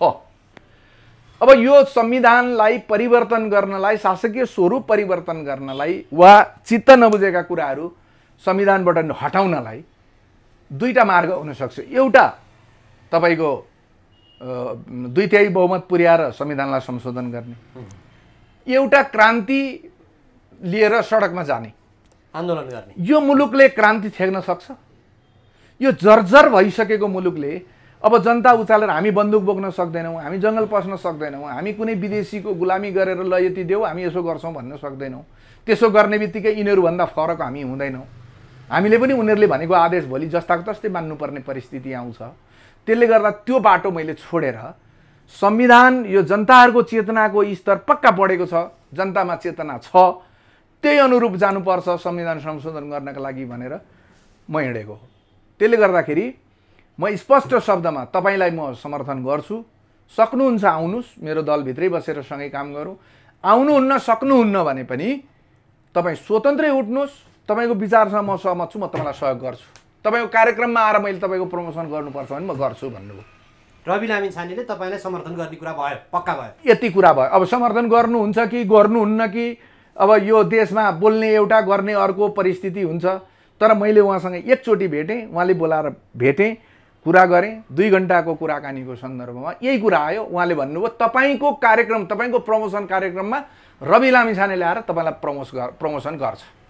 उहाँकै पार्टीकै रूपमा टिकटै लिए पनि त भोलि त्यसो भएको त? किन?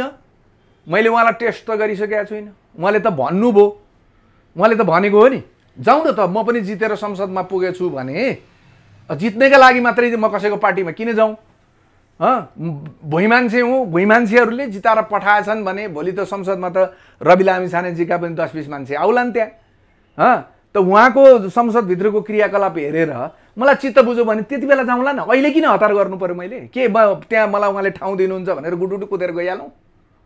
अहिले त्यसो भए यो स्वतन्त्र भनेर जुन बनाइदिए नि, अब दलको रूपमा म आउँछु तर स्वतन्त्र भनेर बनाइदिए, 68 वर्ष माथिको नहुने, स्नातक हुनुपर्ने, जे प्रावधानहरू बनाइदिए नि, त्यो कस्तो लाग्यो? त्यो त्यो त्यो त्यो कसले बनाएको? तिनीहरूले बनाएर। सुन्नुहोस्, म स्नातक गरेको मान्छे हो, मलाई फरक नपर्ला। तर भुइँ मान्छेहरू भनेको सबै स्नातकै गरेका हुँदैनन्। मैले अघि भने तलब खानु भएन, तलब खानलाई योग्यता चाहिन्छ। तर संसदमा जाने भनेको त जनताको कुरा गर्न, जनताको आवाज उठाउन, यो देशको हितमा कुरा गर्न, हाम्रा विकास निर्माणसँग सम्बन्धित आफ्नो क्षेत्रका जति पनि क्षेत्रभित्र भएका पूर्वाधारहरूको निर्माण गर्न, जनतालाई सुविधा प्रदान गर्न जाने मान्छे भनेको तपाईँ चाहिँ पुरै पढे लेखेको विद्वानै हुनुपर्छ। लिडर पढे लेखेकै हुनुपर्छ भन्ने चाहिँ हुँदैन। लिडर र म्यानेजरमा फरक हुन्छ। म्यानेजरलाई शैक्षिक योग्यता तोक्नुपर्छ, किनभने उसलाई त्यो विषयको ज्ञान हुन जरुरी छ। तर लिडरका केही कुराहरू हुन्छन् त्यो ती कुराहरूभित्र म्यानेजरलाई कसरी खटाउने, सत्य तथ्य कुराहरू म्यानेजरहरू व्यवस्थापकहरूबाट कसरी लिने, राज्यका व्यवस्थापकहरूबाट कसरी लिने, उनीहरूलाई कसरी ऊर्जा प्रदान गर्ने, यी ऊर्जा प्रदान गर्ने आदि इत्यादि कुरा त तपाईँ पढाइमा आउँदैन होला। कुनै विषयमा चाहिँ तपाईँको पिएचडी गरेका मान्छेले त यो त पढ्नु पर्दैन होला। त राजनीति शास्त्र मात्रै पढेको, त्यसो भएदेखि म आज भन्छु ल, जसले राजनीति शास्त्रमा स्नातक गरेको छ त्यो मात्रै उम्मेदवार हुन पाउँछ, हुन्छ? नेता हुने योग्यता त्यो मात्रै हो। राजनीति, अब राजनीति गर्ने मान्छेले त राजनीति शास्त्रमा स्नातक गरेको हुनु पर्यो नि, त्यो हुन्छ? त्यसैले यी हचुवा, यी चाहिँ के हुन् भने आडम्बर, यी देखाउनका लागि देखाएका कुराहरू मात्रै। म यस्ता कुरामा विश्वास गर्दिनँ पनि। मैले तपाईँलाई भनिगएँ, आज मलाई विश्वास गर्छु उठेका सबै स्वतन्त्रहरू जितुन् भन्ने आकाङ्क्षा राख्छु। सबैको दृष्टिकोण यो माटोप्रति माया गर्ने नै होस्, उनीहरू आफ्नो जीवन र ज्यानको परवाह नगरी निस्वार्थ यो देशका लागि आएका हुन् भन्ने कामना गर्छु। आएछन् र संसदमा भोलि जितेर गएर भेट भएछ भने त्यही उनीहरूको मूल्याङ्कन गरौँला। म को हो, उनीहरू को हो, त्यहीबाट थाहा भइहाल्छन्, सबले देखिहाल्छन्। गुण र दोषको आधारमा, कामको आधारमा। बस कामको आधारमा। अहिले यो 72 पछि देशलाई परिवर्तन गर्ने भनेर दलहरू खुले। अब यो जस्तो त्यही बाबुराम भट्टराईले त्यत्रो जनयुद्ध गरे, मान्छेहरू मारे, यो माओवादको अवस्था सिद्धियो, यसको अस्तित्व सिद्धियो। अब म नयाँ शक्ति खोल्छु भने त्यो शक्ति पनि कानेर गएर क्षीण भयो। रविन्द्र मिश्रको अघि हामीले चर्चा गरिहाल्यौँ। त्यस पछाडि रवि लामिछाने आएका छन्। अब अहिले स्वतन्त्रहरूको ट्रेन्ड छ। यो दलहरूले चाहिँ गर्नै नसक्ने हुन्छ र भन्ने खालको कुराहरू पनि गर्छन्। यो त दलीय व्यवस्था हो, कहाँ त्यस्तो स्वतन्त्रहरू आएर के हुन्छ र पनि भन्छन्। यो समग्र परिदृश्यलाई चाहिँ कसरी हेर्नुहुन्छ तपाईँ? हो, त्यही कुरा हो। तपाईँको मान्छेहरूमा वितृष्णा छ, दलप्रति घृणा छ। नयाँ आएका दलहरूले पनि सकेनन् क्या? नयाँ आएका दलहरूमा को मान्छे थिए तपाईँले त्यहाँका मूल्याङ्कन गर्नुभएको छ? जस्तै यही हेरौँ न, यो रविन्द्र मिश्रको दलमा। म त्यही भन्दैछु तपाईँलाई, रविन्द्र मिश्रले पार्टी घोषणा गर्दाखेरि यो देश, संसार, विदेश, संसारभरि जुन उत्साह थियो नि, त्यो बिस्तारै बिस्तारै क्षीण हुँदै किन गयो?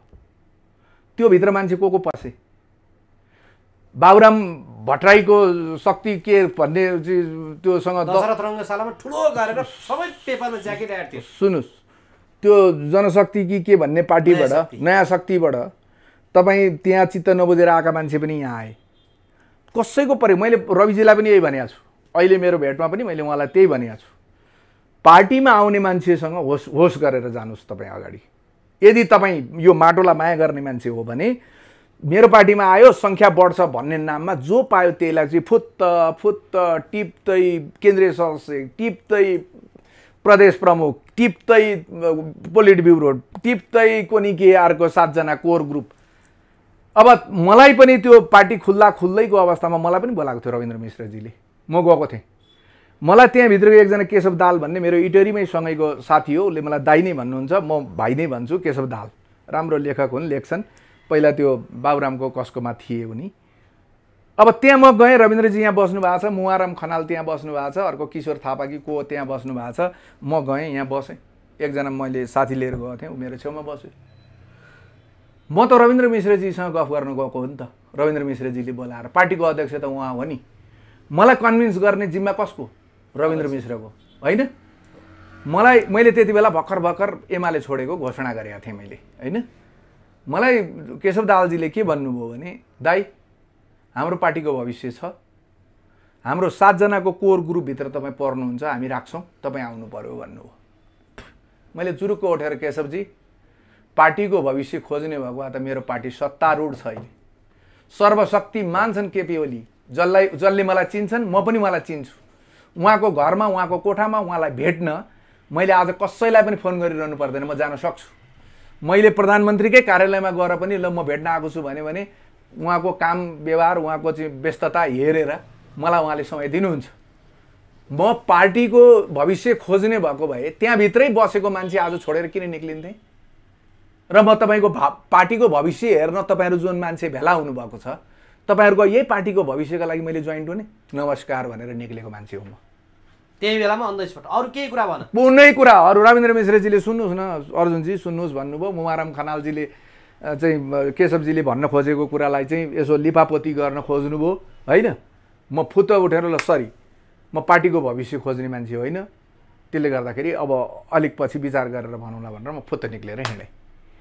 पटक पटक मलाई फोन गर्नुभयो, तर मैले त्यति कुराबाट थाहा पाइसकेको थिएँ यो पार्टीभित्र घुसपैठ भएको छ। रविन्द्रजी बिचरा एउटा विशुद्ध सञ्चारकर्मी मान्छे, पुनित उद्देश्य, राम्रो उद्देश्य बोकेर त आउनुभयो, तर उहाँलाई टिक्न दिँदैनन्, उहाँ आखिरी स्खलन, उहाँ समाप्त भएर जाने हुनुभयो भनेर मलाई लागिसकेको थियो।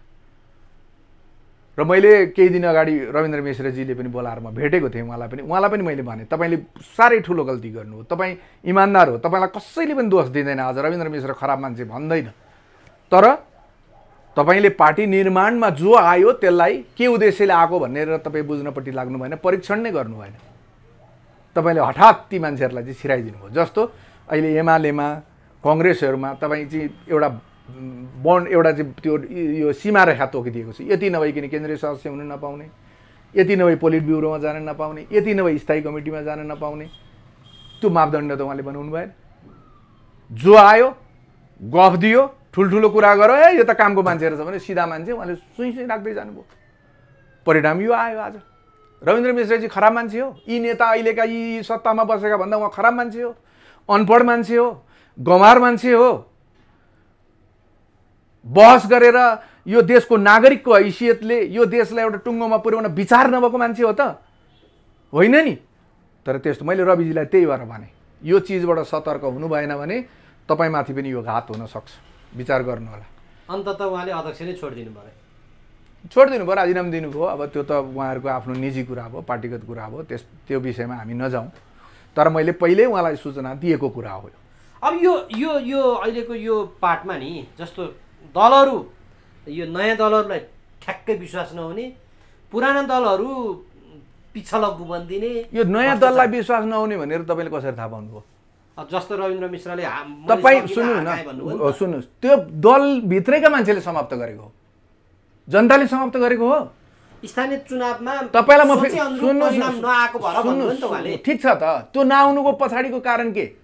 एउटा समूह गरेर सर्वोच्च अदालतमा चाहिँ आधिकारिकताको मुद्दा हालेको छ, एउटा समूह गरेर निर्वाचन आयोगमा चाहिँ हामी आधिकारिक चाहिँ हामी हौँ, यो केन्द्रीय सदस्यहरूको यो जाँचीबुझी पाऊँ भनेर हालेको छ होइन। त्यो निर्वाचन आयोगमा पनि छ, उहाँ पनि छ, दलको अस्तित्व छैन, एकजुटता कहीँ पनि देखिँदैन। एउटा रविन्द्र मिश्रले त्यो भोट लिएर आएर हाल्ने हो? जनताको बिचमा जानका लागि अध्यक्षलाई प्रेरित गर्ने काम कसको? दृष्टिकोण निर्माण गर्ने काम कसको? सबै केन्द्रीय सदस्यहरूको होइन। उनीहरूले बसेर चुनावमा हामी कसरी जान्छौँ, कस्तो उम्मेदवार लिएर जाने हो, हामी उठ्ने हो कि होइन, उठाउँदा कसलाई उठाउने हो, हुन्छ कि हुँदैन? कुरा केही पनि भएन। बिचरा एउटा रविन्द्र मिश्र त्यस्तो पार्टीभित्रको त्यति ठुलो विग्रह हुँदै चुनावमा गएर 200-400 जुन मत पाए, त्यो त ठुलो कुरो भन्छु म त। अनि बाबुराम भट्टराईको नयाँ शक्ति फेलर चाहिँ, बाबुराम शक्ति त टेस्टेड मान्छे थिए नि। यतिका मान्छे मारेर तपाईँ माओवादीमा आएर अनि तपाईँ गणतन्त्र समाप्तिको चाहिँ म हो भन्ने, भारतको सम्पूर्ण कुरालाई स्वीकार गर्ने, हिन्दू कसैलाई आजसम्म संसारमा सबभन्दा सहिष्णु धर्म भनेको हिन्दू धर्म हो। एउटा महिलाले, पार्टीगत इन्डिया भारतकी एकजना महिलाले, नुपुर शर्मा भन्ने महिलाले उनीहरूको एकजना भगवान, मुसलमानको एकजना भगवानमाथि अलिकति नराम्रो टिप्पणी गरे बापत त्यो मान्छे आज ज्यान गुमाउँदैछन्। शानका साथ त्यो के अरे कट्टा यो के भन्छ छुरी लहराएर बाँच्छु पनि तेरै लागि, मर्छु पनि तेरै लागि, अल्लाह मलाई यसमा गर्व छ भनेर ज्यान मारा, जसले मारो त्यसले भनेको टिभीमा हेर्न पाइन्छ। आज मा कालीले सिगरेट खाएको चाहिँ फोटो सार्वजनिक गरे क्यानाडामा। हिन्दूहरू यत्रो 2-3 अर्ब कति जनसङ्ख्या भएको हिन्दू, त्यत्रो ठुलो राष्ट्र हिन्दू राष्ट्र, आज हामी हिन्दू राष्ट्र। उही विरोधमा सामान्य मान्छेहरूले विरोध गरे, तर कसैको चाहिँ त्यसको घाँटी छिनाउ त भनेन। म पनि सम्मान गर्छु नि, माता काली भनेको त हाम्रो लागि त हेर्नुहोस् त्यो दसैँमा। र आज मैले एउटा भारतीय मन्त्रीको अभिभाषण सुन्दै थिएँ म। यो देश संसारभरि हिन्दूमाथि यो ठुलो प्रहार भइराखेको छ, यस किन भइरहेको छ यो खोज्न जरुरी छ भने, यो कुरा मैले 2 वर्ष अगाडि तपाईँहरूसँग कुरा गर्दा भनेको छु। यो देशमा हिन्दूले केही पनि गरेका थिएन। यसका रीतिरिवाज नराम्रा कुनै कुरीतिहरू थिए, त्यस्ता कुनै चाहिँ हटाउनु पर्ने चिज थिए भने त्यसलाई एउटा सार्वजनिक बहसको विषय बनाएर ती कुराहरूलाई घटाउन सकिन्थ्यो, हटाउन सकिन्थ्यो, त्यो गर्न सकिन्थ्यो थियो। तर त्यसो गरिएन। हठात यो धर्म सापेक्ष राष्ट्र रहन सक्दैन, निरपेक्ष हुनुपर्छ भन्नेतिर गयो, एकैचोटि गयो। तपाईँ आज संविधान सभामा गएका मान्छे ठुलो अरूको धेरैको कुरा नगरौँ, शेखर कोइरालाले अस्ति भन्नुभयो प्रधानमन्त्री कार्यालयबाट सुशील कोइराला बाहिर निक्लिएर त्यो चिज बोकेर जाँदा यो धर्मको कुरा चाहिँ थिएन, त्यहाँ संहिताको कुरा पनि थिएन, धर्मको कुरा पनि थिएन, यो एकाएक कसरी आयो मलाई थाहा छैन भन्नुभयो संविधान सभाका सदस्यहरूले। त्यो कहाँबाट आयो? त्यसको पछाडिको उद्देश्य खोज्न जरुरी छ कि छैन? हिन्दूहरूले आउला नि एक दिन। हाम्रो धर्म संस्कृति, हाम्रा मूल्य मान्यता, हाम्रा परम्परा, हाम्रा पुर्खाहरूको चाहिँ वीर गाथा, यो सबै चिज सकियो भने यो देशमा रहन्छ के? मलाई बताउनुहोस्, के रहन्छ? अनि यो किन हुँदैछ? के बिगारेको थियो बाबुराम भट्टराईको हिन्दू धर्मले? यो हिन्दू राष्ट्र हुँदा यसले बिगारेको के थियो बाबुरामलाई?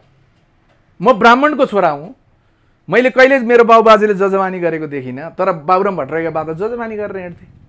धेर थोर भुइँ मान्छेहरूको जजमानी गरेर आएको पैसा त उहाँको मुखमा त पर्या छ, तर उहाँलाई कसले भन्न लगाउँछ यस्तो कुराहरू? मेरो आस्थामाथि धावा बोल्ने अधिकार उहाँलाई कसले दिन्छ? त्यसैले उहाँ यस्ता गलत कुरा बोल्दै जानुभयो। उहाँको विज्ञता त आर्किटेक्टमा हो नि। यो काठमाडौँ सहरलाई कसरी सुन्दर बनाउने काम पनि गर्नुभएको थियो उहाँ प्रधानमन्त्री हुँदा। हामी सबैले वाह गरेका हौँ त्यति बेला। त्यो कुराको भोलि इतिहास लेखियो भने यी बाटाघाटाको सन्दर्भमा बाबुराम भट्टराईको राम्रो इतिहास लेखिन्छ। तर आफ्नो बाटो छोडेर अरूले बोकाइदिएका एजेन्डाहरू, विदेशीका एजेन्डाहरू जब मान्छेले बोक्न थाल्छ, नागरिकले त्यसलाई घृणा गर्न थाल्छन्। कोही बोल्छन्, मैले बोलेरै विरोध गरेँ, कोही डराउँछन्, बोल्न सक्दैन, तर भित्रभित्र उनीहरूलाई त्यो चित्त दुखेको हुन्छ। त्यसैको परिणाम हो बाबुराम भट्टराई। उहाँको पार्टी चलेन। अब अहिले एकाध रूपमा आएका जुन ठाउँहरूमा आयो नि स्वतन्त्र उम्मेदवार, त्यो चाहिँ त्यो परिणतिको नतिजाको रूपमा बुझ्नु पर्यो। त्यसो भए होइन, त्यो त अघि मैले भने नि तपाईँलाई, एकजना भूभू शिक्षक जो नागरिक अगुवा हुँ भन्छ, त्यो मान्छेले पनि के भनेको छ भने यी दल र नेताहरूको अकर्मण्यताका कारणले यो स्थिति सिर्जना भएको, तर यी स्वतन्त्रको हैसियत छैन, यिनीहरू पनि गएर रविन्द्र मिश्र जस्तै गरेर टुङ्गिन्छन् भनेर उसले आफ्नो भनाइ टुङ्गिएको छ कि त्यहाँ। त्यसैले यसलाई चाहिँ म के ठान्छु भने, म आफू त्यो भएको हुन, एउटा चुनौतीको रूपमा चाहिँ होइन, यो देशमा यिनीहरूको क्रियाकलापलाई देखेर म फेरि अर्को कुरा पनि तपाईँलाई भनिदिन्छु। यदि यो संविधानमा चाहिँ के भन्छ, म यी कुनै पनि उम्मेदवार मन पराउँदिनँ त्यसैले म भोट हाल्दिनँ भन्ने एउटा कोलम, मैले दिएर जिताएर पठाएको मान्छेले काम गरेन भने निश्चित अवधिभित्र उसलाई मैले दिएको थिएँ, यसले यो वाचा बन्धन गरेको थियो र मैले दिएको थिएँ, के पनि पुरा गरेन, म यसलाई फिर्ता बोलाउँछु भने, यो दुईटा अधिकार नागरिकले पाएको भए सायद आज म उम्मेदवार हुन्न थिएँ होला। त्यसरी पनि मान्दैन र यहाँ त पद छोड्नु पर्दाखेरिको त्यो त्राण, त्यो पीडाको कुन्द्रुप। न सुन्नुहोस् न, त्यो दुईटा संवैधानिक राइट्स भएको भए त जनताले प्रयोग गरेर हेर्थे नि त, पाउँथे नि त। अब अहिले त कस्तो भने खाए नखाए घिच, दल यिनै हुन्, मान्छे यिनै हुन्। तपाईँले अघि नाम लिइसक्नुभयो, दुईचोटि गगन थापाले जितेर जानुभयो, यो मुलुकलाई के दिनुभयो? एमसिसी, त्यो बाहेक अरू के दिनुभयो? केही पनि दिनुभएको छैन। विकास निर्माणमा त्यत्रो ठुलो के भयो? केही पनि भएको छैन। एउटा राष्ट्रिय व्यक्तित्व भइसकेको मान्छेले दिने भनेको त राष्ट्रलाई नै निर्देशित गर्ने कुराहरू हुन् नि, त्यो केही पनि छैन। दुईचोटि जितेर जानुभयो, अब तेस्रोचोटि पनि फेरि यहीँ आएर उहाँले जितेर जानुपर्ने कारण के?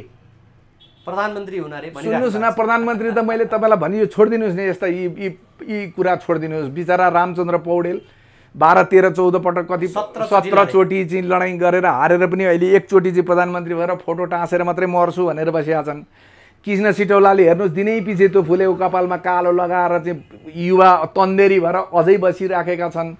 प्रकाश मानसिंह, गणेश मान जस्ताको छोरो आज पनि त्यहाँ चाहिँ त्यसो गरेर बस्नु भएको छ। विमलेन्द्र निधि आज चाहिँ त्यो मधेसीबाट आजसम्म कोही भएको छैन। अब मेरो पालो भने यत्रा मान्छेका बिचमा गगन थापाले त त्यो हेर्नुहोस्, उहाँलाई डर होला यो अहिले चुनाव क्षेत्रमा, त्यसैले अब यी नयाँ फन्डाहरू ल्याउनुहुन्छ, उहाँले ल्याउनुहुन्छ बिस्तारै। अब यो देश बनाउने भिजन पनि ल्याउनु होला, दृष्टिकोण ल्याउनु होला, फोटै बनाएर ल्याउनु होला, भिजुअल नै बनाएर ल्याउनु होला। मन्त्री भइसकेको मान्छे पैसा भइहाल्छ, जे गरे पनि भइगयो होइन। तर यथार्थमा गगनजी साँच्चै राष्ट्रवादी र यो माटोको माया भएको मान्छे हो भने उहाँले मलाई चिन्नुहुन्छ, 60 सालबाटै चिन्नुहुन्छ उहाँले मलाई। आजभन्दा कति वर्ष अगाडि झन्डै झन्डै 20 वर्ष अगाडिदेखि नै मलाई चिन्नुहुन्छ। मैले माया गरेको, मैले सम्मान गरेको, मैले आशा भरोसा सबै राखेको युवा नेता उहाँले आज आएर चाहिँ तपाईँलाई दाइ तपाईँले मेरो जितिराखेको क्षेत्रमा आएर उम्मेदवारी प्रस्तुत गर्नुभएछ, म तपाईँलाई हार्दिक धन्यवाद दिन्छु। म खुसी छु तपाईँ जस्तो मान्छे संसदभित्र मलाई पनि चाहिन्छ। त्यसले गर्दाखेरि म या समानुपातिकमा जाउँला या म त राष्ट्रिय व्यक्तित्व हुँ, जहाँबाट उठे पनि जित्छु म। उहाँले भन्दै हुनुहुन्छ कि म शेरबहादुर देउवाको विरुद्धमा चाहिँ संसदीय दलमा चाहिँ उम्मेदवारी दिएर म प्रधानमन्त्री हुन्छु। शेरबहादुर देउवालाई नै हराउन त्यहाँ जानुभयो भने उहाँको त क्रेज त राम्रो छ नि काङ्ग्रेसभित्र, होइन? हराइदिए भइगयो नि उहाँ, सर्ला कि सिद्धिएन त? जहाँ गएर हराइदिए पनि भयो, प्रचण्डलाई नै हराइदिए पनि भयो। अनि म भुइँ मान्छेसँग उहाँले किन दुई चोटि जितेर जहाँ हामीले प्रचार प्रसार गरेर जिताएको मान्छे त छोडिदिए भने 3 चोटि लगातार 15 वर्ष कुनै हामीले देखेको त्यस्तो केही पनि छैन। अनि किन उहाँले मसँग प्रतिस्पर्धा गर्ने, मैले उहाँसँग किन प्रतिस्पर्धा गर्न नहुने, मलाई भन्नुहोस् त? होइन, प्रतिस्पर्धा गर्न त जसले गर्दा नि हुन्छ, जनताले आफ्नो मतले जिताएर पठाउने कुरो हो, त्यसमा समस्या रहेन। हामीले जान्न खोजेको कुरो चाहिँ यही हो। भन्नलाई उनीहरू यो दलीय व्यवस्था हो, दल नभई हुँदैन भन्छन्, होइन? भोलि मन्त्री प्रधानमन्त्री बनाउने कुराहरू छन्, त्यहाँ समानुपातिकका चाहिँ नि कुराहरू पनि लिएर आएका छन्। प्रत्यक्ष त हटाइहाले, बरु 47कोमा थियो। त्यो अवस्थामा एकाध व्यक्तिहरू गएर ल जानु नै भयो अरे, जित्नु नै भयो भने नि के त्यस्तो चाहिँ नि तात्विक रूपमा फरक पाउन सकिन्छ र? धेरै फरक। सुन्नुहोस् न, अघि तपाईँलाई मैले त्यत्रो भने, त्यो के भन्छ लिक्वान भन्ने कतिजना थिए? 8-10 जना, 10-20 जना, 100, 150, 200, 400 जना हुन्। हामी त बाटो देखाउन जाने हो नि। संसदमा बसेका सांसदहरू कस्ता छन् भन्नुहोस् त? अर्काले लेखेर दिएको कुरा पढ्न नजानेर कस्तो अभिगत हुन्छ त्यहाँ। तर हामी जस्ता मान्छे गयौँ भने संसदको कर्तव्य यो हो, दायित्व यो हो, अधिकार यो हो, हामीले चाह्यौँ भने यो गर्न सक्छौँ। बहुमत अल्पमतको निर्णयको आधारमा गर्छन् नि त फेरि। सुन्नुहोस् न, ठिक छ त, बोल्न लगाउन सक्छौँ नि। आज यहाँ चित्त बुझिराखेको छैन, ल्याप्चे लगाउनुको विकल्पै छैन। मैले तपाईँलाई अस्ति मैले एउटा मिडियालाई भनेको छु यो कुरा। ल सुन्नुहोस्, मैले अरू केही पनि भनिनँ, म गएँ शपथ ग्रहण भयो, मानिलिउँ जितेको अवस्थामा। मैले गएर सुरुकै बैठकमा के भने सभामुख महोदय, यो संसदले आजको यो सभाबाट 2046 साल पछाडि अझ अगाडि जान चाहने हो भने राजा वीरेन्द्र ज्ञानेन्द्र, अब वीरेन्द्र मरिसके, ज्ञानेन्द्रको राज परिवारको, त्यस पछाडि तपाईँका भूपू प्रधानमन्त्रीहरू को बाँचेका छन्? लोकेन्द्र बहादुर चन्द बाँचेका होलान्। कसको हुन्छ? ती प्रधानमन्त्री, मन्त्री, त्यस पछाडि यो संवैधानिक निकायका प्रमुखहरू, संवैधानिक निकायका अङ्गमा बसेका अरू मान्छेहरू, शीर्ष स्थानमा बसेका मान्छेहरू, प्रधान सेनापति, आइजिपी, महानिरीक्षक पुलिसको, त्यस पछाडि अदालतका चाहिँ उच्च तहका न्यायाधीशहरू, यी सबैको सम्पत्ति यदि छानबिन गरिँदैन भने यो ठिक हुँदैन। जनताले यो चिजमा साह्रै ठुलो चाहिँ यो व्यवस्थाप्रति नै नकारात्मकता सिर्जना भएको अवस्था हो। त्यसले गर्दाखेरि यो सबैको सम्पत्ति छानबिन गर्न नागरिक समेतको संलग्नतामा आयोग बनाइयोस्। यदि त्यो बनाइँदैन भने म यो संसदभित्रै आत्मदाह गर्छु भनेर म उभिएँ भने के हुन्छ? कुन सांसदले विरोध गर्छ यो कुरा? त्यो तपाईँले टिको लाएर लिएर गएको सांसदले खान पाएको छैन। त्यही तल भत्ता भन्दा बाहेक त अरू केही पनि खान पाएको, त्यसैमै खुसी छ, ऊ मस्त छ। केपीजीले दिएको यो पुरस्कार भनिएको छ, के अरे शेरबहादुर देउवाजीले दिनुभएको यो पुरस्कार भनिएको छ, तपाईँको चाहिँ हजारौँ मान्छेलाई विस्थापन गरेर, हजारौँ लडाकुहरूलाई अङ्गभङ्ग गरेर आज चाहिँ खाडीमा पठाएर, प्रचण्डले ल्याएका पनि त्यस्तै चाहिँ हुके बैठके त्यस्तै 2-4 जना 10-20 जना होलान्। उनीहरूलाई त यसले फाइदा पुगेको छैन। त उनीहरूले यो कुरामा समर्थन नगर्नुपर्ने कारण के छ? बाइ द वे, तपाईँले भने जस्तो दलले यो कुरा ल्याउनु हुँदैन भनेर हुइप लगायो भने जनताले राम्रोसँग बुझ्छन् कि बुझ्दैन? आजसम्म त म बुझ्दैछु, तर प्रमाणित हुन्छ कि हुँदैन? यदि मान्छेले फटाइ गरेका छैन भने त्यो जाँच नदिँदा के फरक पर्छ? यो देश कस्तो देश? तपाईँ जम्मा जम्मी एउटा सीसी क्यामेराले खिचेको तस्बिर देखाइदिएको भए आज कति राम्रो बहिर्गमन छोड्नै पर्दैन थियो, कति राम्रोसँग चाहिँ जनार्दन शर्माको हाई हुन्थ्यो। तर हामी कस्ता छौँ? संसदमा तिनले बोलेको हेर्नुभयो हिजो? उनकै बोली ठुलो, उनै महान, मैले देशका लागि गरेको छु। मैले किन डिलिट गरेको त? त्यो किन गरेको? अर्थमन्त्रीलाई थाहा हुन्छ कुन सीसीटीभी को क्षमता। ए बाबा सुन्नुहोस् न, उठो त कुरो, उहाँले भनेको हिजोको कुरो तपाईँले बिर्सिनु भयो। को एमाले भन्ने बित्तिकै मैले सिसी क्यामेराको त्यो देखाउनु जरुरी भने होइन। एउटा टेलिभिजन अन्तर्वार्ता पनि हामी यो देशका नागरिक कति लठेत छौँ। हामीलाई कसरी यिनीहरूले चाहिँ त्यो कुसुलेले खेलाउँछ नि त्यो त्यस्तो गरेर खेलाए, त्यो पनि हामीले पत्याइदिनु पर्ने। संसद जस्तो सार्वभौम गरिमामय ठाउँमा गएर त्यसरी झुटो बोल्दा पनि ताली पड्काएर हामीले बस्नुपर्ने कस्तो दिन आयो भन्नुहोस् त। अनि तपाईँ एक्लै गएर के गर्न सक्छस् भनेर भन्नुहुन्छ? सकेँ भने सकेन भने फिर्ता आउँला न, छोडिदिउँला, राजीनामा दिउँला। सकिनँ मैले, अब मबाट भएन, आओ जनता हो कि सडकमा निक्ल कि यिनीहरूका घरमा कुछ गर्नका लागि चाहिँ हातमा जे छ उही हिजो हामी गीत गाउँदै हिँड्थ्यौँ नि, हातमा कलम हुनेहरू कलम लिएर उठ, बाजा बजाउन जान्नेहरू बाजा लिएर उठ, तरबार हुने हतियार लिएर उठ, केही पनि छैन भने आवाज लिएर उठ भन्थ्यो होइन? हिजो राजालाई भनियो, आज यी नवराजाहरूलाई यिनीहरूका घरमा जे छ बोकेर आऊ। यिनीहरूका कोठामा यिनीहरूले सुत्ने ओछ्यान मुनि राखेका कति अरब रुपियाँ यिनीहरूले थन्क्याएका छन्। बजारमा आज तरलताको अभाव छ, कहाँ लुकाएर राखेका छन्, खोज्न अब राज्यले सकेन, तिमी हामी आफैले गर्नु पर्यो, आऊ। मैले आह्वान गर्नु सक्छु, आउँलान्। आयो भने आएन भने राजीनामा दिएर जाउँला, म के फरक पर्यो भाइ। हिजो राजाले सबै पैसा स्विस ब्याङ्कमा लगेर राखे भन्थे, आज 39 अर्ब 16। त म तपाईँलाई के भन्दैछु, त्यो नागरिक समेतको संलग्नतामा छानबिन भने के? राजाले राखेको सम्पत्ति यदि देशमा फिर्ता ल्याउने हो भने एकजना नागरिकको भागमा 4 लाख पर्छ भने पनि मैले सुनेको थिएँ। आज ऋण एउटा नागरिकको भागमा कति पर्छ? 57,000 कति पर्छ? अहिले त 62,000 पुर्याइसक्यो। 62,000 एउटा नागरिकको थाप्लोमा। हामी के भन्दैछौँ, म बसेको यो मेरो घर हो भन्दैछु होइन म, तर यिनीहरूले सबै धितो राखिसकेका छ। आयल निगमले त्यो बिल्डिङै धितो राखेर सबै धितो राखिसकेका छ। भोलि त्यो सामा ब्याज तिर्न नसक्ने अवस्थामा कुन एसियाली विकास ब्याङ्क, विश्व ब्याङ्क, अरू कुन देशसँग लिएका छन्, यिनीहरूलाई केही फरक पर्दैन। यिनीहरूका मालिकले यिनीहरूलाई स्वर्णिम ठाउँ सिर्जना गरिदेऊ। त्यो अमित कारजाईलाई के भयो, हेलिकप्टरमा भयभरको सम्पत्ति कोचेर चाहिँ गएर बाहिर बस्छ। आज जनताले भोग्दैछन् होइन? त्यही हो हाम्रो पनि स्थिति। मेरो डर त्यही हो, त्यही चिजसँग डराएर हो। सकेको गरौँ, अहिले गरौँ, जीवनको उत्तरार्ध सुरु भयो, भोलि हातखुट्टा नचल्लान्। ए बाबा यत्रो वर्ष मैले हिँडेँ गरेँ, पार्टीगत रूपमा यो पार्टीलाई दियो भने तिमीहरूको चाहिँ राम्रो हुन्छ भनेर गरेँ, आज मैले गल्ती गरेको छु भन्ने ठाउँमा पुगेँ। अब त कमसेकम एकचोटि सचेत गराउँ, भाइ छोराछोरीहरूलाई एकचोटि त भनौँ, त्यति त हो नि, अरू के गर्न सक्छु र मैले? त्यो पार्टमा चाहिँ अहिले तपाईँले सजग गराउन खोज्नुभएका दलभित्रका व्यक्तिहरू, तिनीहरू चाहिँ सजग होलान् कि नहोलान्, अथवा उनीहरू लगाम लाउँछन् दल? होइन, त्यो यस्तो छ, त्यहाँभित्र राम्रा मान्छे प्रशस्त छ, दलभित्र राम्रा मान्छेको खाँचो छैन। उनीहरू किन बोल्दैनन् त? उनीहरू सुन्नु, धेरै वर्ष लगानी गरे, धेरै वर्ष त्याग गरे, खाने लाउने अब त्यो व्यवस्था छैन, किनभने पेसा गरेनन्, यसैलाई पेसा बनाएर बसे। धेरै त जेल बसेर बाहिर निक्लेका छन्, काम गर्न सक्ने हुती छैन, शरीर जर्जर छ। त्यो डडुवा खाएर चाहिँ कतिको त भित्र सबै त्यो केपीको तपाईँले सुन्नु भएन भने छैन, डडुवाले सबै सिद्धिएको भनेर हो, त्यस्तै स्थिति छ। सबैले करोडका सुई हानेर युवा हुन सक्दैनन् होइन? अनि के गर्ने त भन्दा जो पावरमा छ, जो शक्तिमा छ त्यसको पूजा। केपी बा तपाईँ बिना मैले त खान पनि पाइनँ, मेरो बिजोग छ, मेरो छोराको फिस तिर्न छैन, मलाई एउटा काहीँ न काहीँ राम्रो ठाउँ दिनु पर्यो, ठाउँ दिने। अब त्यति भएन भने पाउँदैन। तपाईँलाई म एउटा सुनाइदिन्छु। घनेन्द्र बस्नेत भन्ने मान्छे अहिले समाजवादीमा हुनुहुन्छ।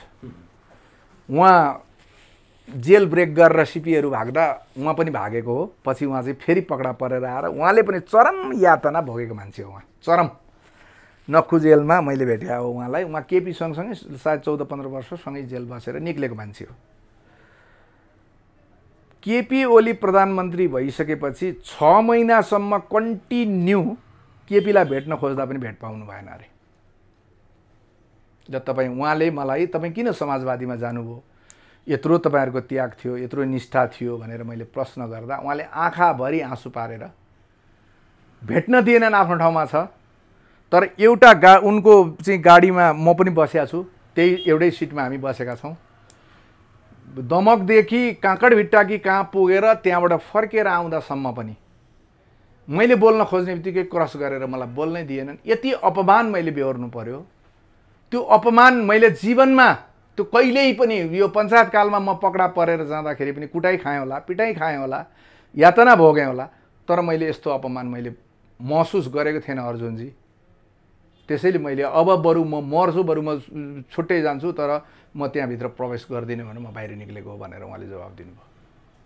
उहाँसँगै 14 वर्षसँगै जेल बसेर त्यही यातना अझ जेल ब्रेक गरेर भागेर फेरि पकडा परेर आएको साथी, त्यति केही छैन, उनको खाने ठाउँ पनि छैन, कुनै घर पनि छैन, केही पनि छैन, सम्पत्ति पनि छैन, यही राज्य संयन्त्रबाट केही दिएनन् भने दिएनन्, उनको केही पनि छैन।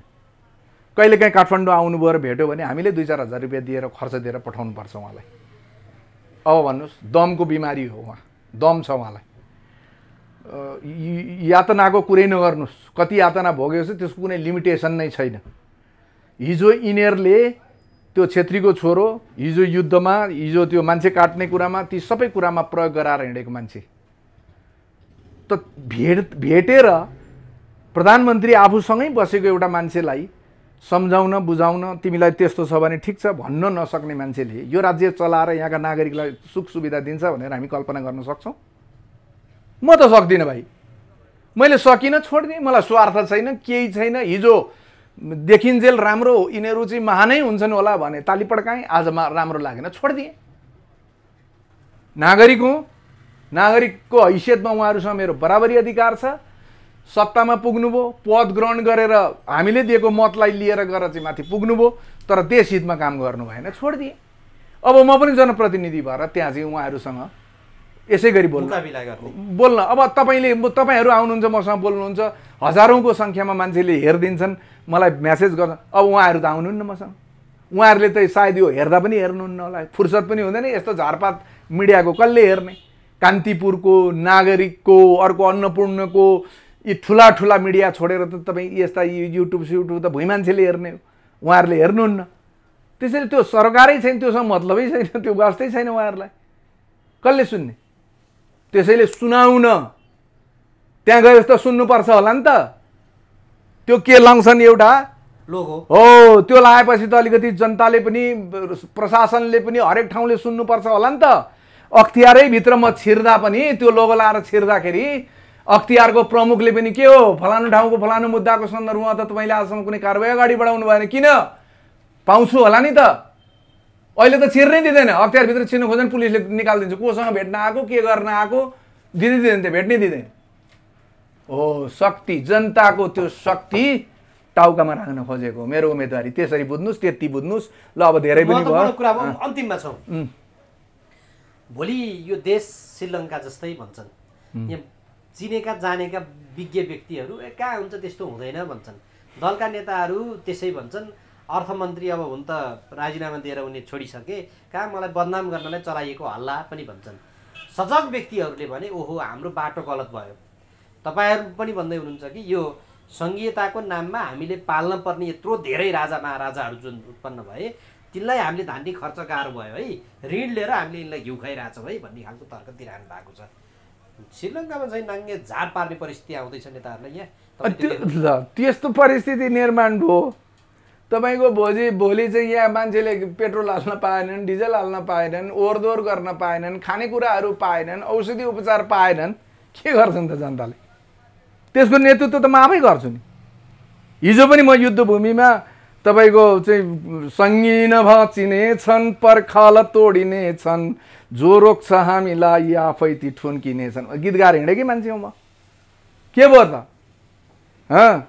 बा त्यो आउँछ, हो नानी त्यो आउँछ, दुईटा हातमा धारिला तरबार बोकेर सामन्तीहरू छप्काउँदै, म हिजो त्यो भन्ने मान्छे मै हुँ।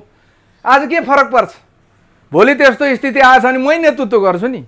तर उनीहरू फेरि यसमा के भन्दैछन् भने अब यो त कार्यकारी राष्ट्रपति नआएको कारणले, समाजवादमा हामी चाहिँ समाजवादी केन्द्र नबनाएको कारणले त्यो बनाएर जाउँ, कार्यकारी राष्ट्रपतिले सबै हुन्छ भन्नु तपाईँ हेर्नुहोस्, तपाईँहरू म जस्तै भुइँ मान्छेसँग मात्रै तपाईँहरूको एप्रोच भएकोले गर्दा तपाईँहरू यो समाजवाद भनेको के तपाईँलाई थाहा छ? थाहा छैन, पक्का थाहा छैन। यो संविधान लेख्ने संविधान सभाका सदस्यहरू त भेट्नुहुन्छ नि, प्रशस्तै छ नि, 600 कति एकजना कि कति थिए होइन, ती त भेट्नुहुन्छ नि। तिनीहरूसँग गएर यो समाजवाद भनेको के हो भनेर तपाईँ त्यो क्लिप हुन्छ नि उनीहरूको त्यो संविधान सभाका सदस्यहरूलाई भेट्दै समाजवाद भने के हो, अझ त्यहाँ जेलमा छ अहिले यो के भन्छ सिभिल सेभिङको इच्छाराज तामाङ संविधान सभाको सदस्य हुनका लागि हामी जस्ताले उठाएर लगेर बुझाइदिएको पैसा सर्वस्व जम्मै टाकटुक लगेर एमालेलाई बुझायो, एमालेलाई लगेर चुनाव खर्च दिएर त्यस पछाडि संविधान सभाको सदस्य भयो। आफूले त कहाँ लगेर लुकाएको होला, त्यस्तो पनि बिग्रिनु पर्ने मान्छे होइन, मेरो पनि 10 लाख रुपियाँ छ त्यहाँभित्र। अब हो त्यसलाई गरेर त्यो संविधान बनाउने त्यो पनि हो सही गर्ने, त्यसलाई गएर जेलमा बोलाउनुहोस् भेट्न पाइन्छ होइन। तपाईँ संविधान सभाको सदस्य यो समाजवाद भने के हो भनेर त्यसलाई गरेर सोध्नुहोस् त एकचोटि। कतिजनालाई थाहा रहेछ यो समाजवाद भन्ने कुरा? ल जानुहोस् न, पहिले मैले भनेको नि एउटा दुईवटा काम गरिदिनुहोस् न यार। त्यो गरिदिउँला, त्यो अब अन्तर्वार्ता लिन पाइँदैन। तपाईँले भन्नुभयो जस्तै ती 601 मध्ये कोही व्यक्तिहरू हामी भेट्छौँ, ती व्यक्तिहरूलाई हामी सोध्छौँ। अब उनीहरूको यो नारा मैले भन्न खोजेको, अब यो उकुसमुकुसको समाधान चाहिँ प्रत्यक्ष निर्वाचित कार्यकारी भन्न थालेको छ। तपाईँ के यो व्यवस्थाको कारणले कि व्यक्तिको कारणले पनि भन्छन् क्या बाहिर? यो व्यवस्था ओभरअल व्यवस्थाले परिवर्तन नभइकन हुँदैन हो। सुन्नुहोस् न, अन्तिममा छौँ हामी। सुन्नुहोस् न, यो त विज्ञहरू राज्यको शासकीय स्वरूप निर्धारण गर्नका, यो संसारका चाहिँ शासकीय स्वरूपहरूको बारेमा चाहिँ अनुसन्धान गरेका, अध्ययन गरेका, छलफल गरेका संविधानविदहरू हो, त्यस्ता मान्छेहरूसँग बसेर निर्णय गर्ने कुरो थियो नि, होइन त?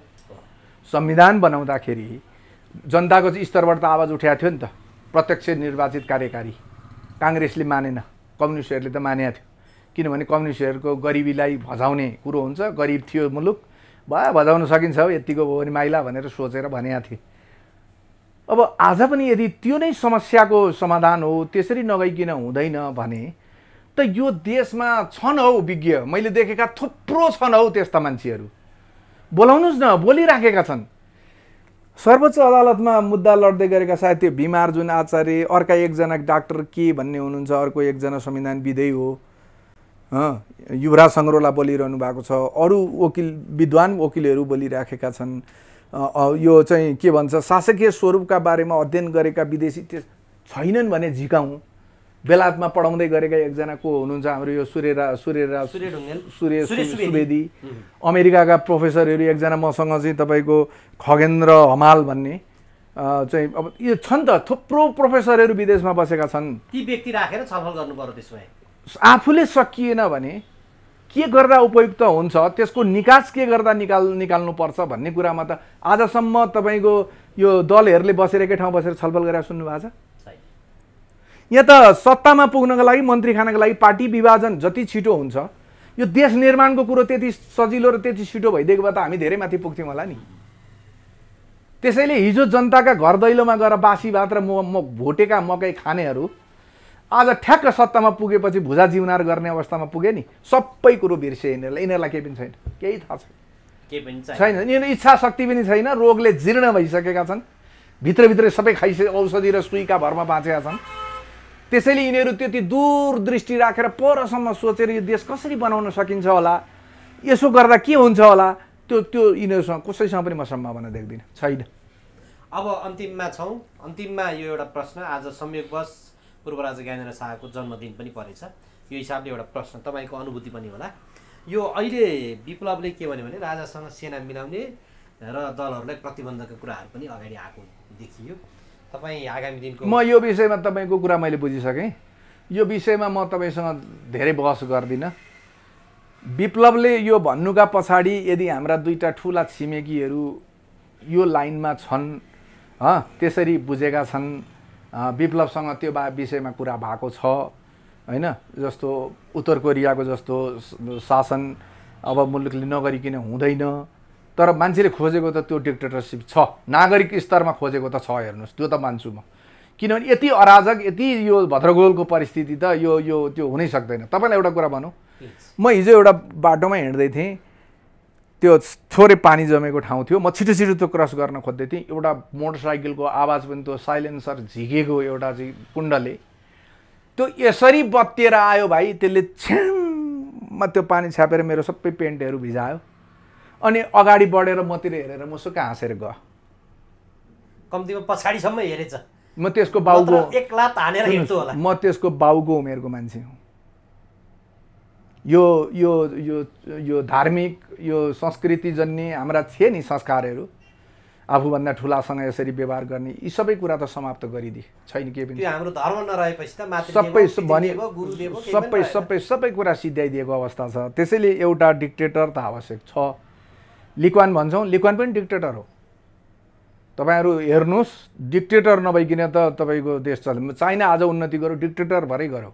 हाम्रो देशमा त्यो डिक्टेटर जन्मन सक्ने सम्भाव्यता त्यो दुईटा छिमेकीमा निर्भर गर्छ। उनीहरूले स्वीकृति नेपाली नागरिकले त्यो निर्णय गरेर सम्भव छैन, त्यो असम्भव कुरा हो। भनेपछि सारमा अन्तिममा चाहिँ हामी त्यसो भए छिमेकीबाटै परिचालित रहेछौँ नि। अब यो आजको यो भूमण्डलीकरणले के गरिदियो भने तपाईँले आफ्नो घर मिलाएर मात्रै सम्भव हुँदैन, छिमेकीहरूको पनि उत्तिकै सहभागिता, उत्तिकै सहयोग। भोलि तपाईँको घरमा आगो लाग्ला, हिजो भूकम्प आउँदाखेरि तपाईँको साधन स्रोतले नपुगेर चाहिँ भारतीय र चाइनिज अझ विदेश कहाँबाट चाहिँ आउनु परेको थियो, हो कि होइन भन्नुहोस् त। त्यसले गर्दाखेरि अब ब्यालेन्स, कुटनीतिलाई ब्यालेन्स गर्न सकिएन भने एउटा ध्रुव अलग्गै एउटा ध्रुव अलग्गै बोकेर बसेका हामी नेपालीहरू, भोलि उनीहरूको स्वार्थ मिल्यो भने पनि हामीलाई गाह्रो, सधैँ उनीहरूको स्वार्थ बाँचिराख्यो भने पनि हामीलाई गाह्रो। हाम्रो कुटनीति बडा कठिन कुटनीतिबाट गुज्रिनुपर्छ हामीले। त्यो भनेको धेरै चतुर, धेरै विज्ञ, धेरै बाठो, धेरै देशप्रेमी, धेरै राष्ट्रभक्त नेतृत्वले मात्रै त्यो कुरा गर्न सक्छ। त्यसले गर्दाखेरि त्यो गाह्रो छ। त्यो चिज इन्लाइटेड एउटा डिक्टेटर जन्मन सक्छ हाम्रो अहिलेको यही परिस्थिति भएर भोलि श्रीलङ्काको अवस्थामा पुग्यो भने के अरू के विकल्प छ मलाई बताउनुहोस् न त, के विकल्प? त्यो बेलामा हिजोको राष्ट्र संस्था भित्रैबाट कोही व्यक्ति उदाउनु पर्छ भन्ने आवाज उठ्ला अथवा होइन? त्यो स्वतन्त्र व्यक्तिबाट सुन्नुहोस्, प्रचण्ड 17,000 मान्छे मारेर आएर प्रधानमन्त्री हुन सक्छन् भने भोलि विप्लवले विद्रोह गरेर आएर चाहिँ सेनाले साथ दियो, विदेशीले साथ दियो भने विप्लव चाहिँ राष्ट्रपति भएर चलाउन सक्दैन भन्ने छ र? पाइँदैन, हुँदैन भन्ने छ र? जनताले साथ दिए, यहाँ जनताले साथ दिएको हो। धर्म हटाउन जनताले साथ दिएको हो। राजा हटाउन के जनमत सङ्ग्रह गरेर हटाएको हो। संविधान सभामा दफावार छलफल गरेर एजेन्डाहरू पास गरेको हो। अनि भोलि साँच्चै विदेशीले साथ दिए, चाइनाले साथ दियो, भारतले साथ दियो र तपाईँको चाहिँ सेनालाई लगाएर ल कु गर हामी परेको बेहोरला भन्ने भने विप्लवले गर्छ। कति ठुलो कुरोहरू त्यो त, केही ठुलो कुरो होइन त्यो। पूर्व राजाबाट सम्भावना छ, त्यो पनि हुन्छ, किन हुनु? देशको माया कसलाई हुन्छ त? तपाईँलाई हुन्छ? तपाईँलाई हुन्छ कि मलाई हुन्छ? मलाई नि छ। उनलाई जति यो शाहवंश भन्दा बढी माया मलाई देशको छ भन्ने मान्छे म पत्याउँदिनँ ल। किनभने मलाई आज म हाङपाङमा जन्मिएको हो, ताप्लेजुङको, तर म हाङपाङ गएको छुइनँ। जन्मिएँ, मलाई बाबुहरूले ल्याइहाले, मधेस झारेँ। तर त्यो हाङपाङ भन्दा आज मलाई कति भित्र यो लाग्छ भने मेरी आमाले मेरो बाउले लिम्बूको कुरा गरेको सुन्दाखेरि ती मेरा दाजुभाइ भन्दा पनि अझ प्रिय हुन् जस्तो त्यो जुन आत्मीयताले बसे नि। अनि मेरो गाउँमा जति पनि लिम्बूहरू थिए उनीहरूले मेरो बाउलाई गर्ने सम्बोधन र मेरो बाउले उनीहरूलाई गर्ने सम्बोधनभित्रको आत्मीयताले मलाई आज पनि छुन्छ त्यो चिज। भने जसका बाबुले आफ्नो ज्यान पातमाथि राखेर यो मुलुक सिर्जना गर्यो होइन, हामीले पो यो कोही एक मत छेड्ने आदमीको हिजडा बनाइदिया भने जस्तो यो बजारमा चाहिँ आएको यो नाम नखोलेको कालो पदार्थ र तरल पदार्थले हाम्रो स्वाभिमान, आत्मसम्मान हामीलाई चाहिँ समाप्त गरिदियो त। उनीहरूभित्र त होला नि, उनीहरूका बाउबाजेले चाहिँ युद्धभूमिमा तरबार नचाएर चाहिँ सिर्जना गरेको मुलुक हो नि। त्यसैले माया त उनीहरूलाई नै हुन्छ। त्यो त जसले जतिसुकै भन्नुहोस्, महेन्द्रलाई जति माया यो देशलाई हुने अर्को मान्छे म कोही पनि छ भन्दिनँ। हुन्छ, यो महत्त्वपूर्ण समय दिनुभयो, म यहाँलाई धन्यवाद। धेरै धेरै धन्यवाद, तपाईँलाई पनि धेरै धेरै धन्यवाद भाइ।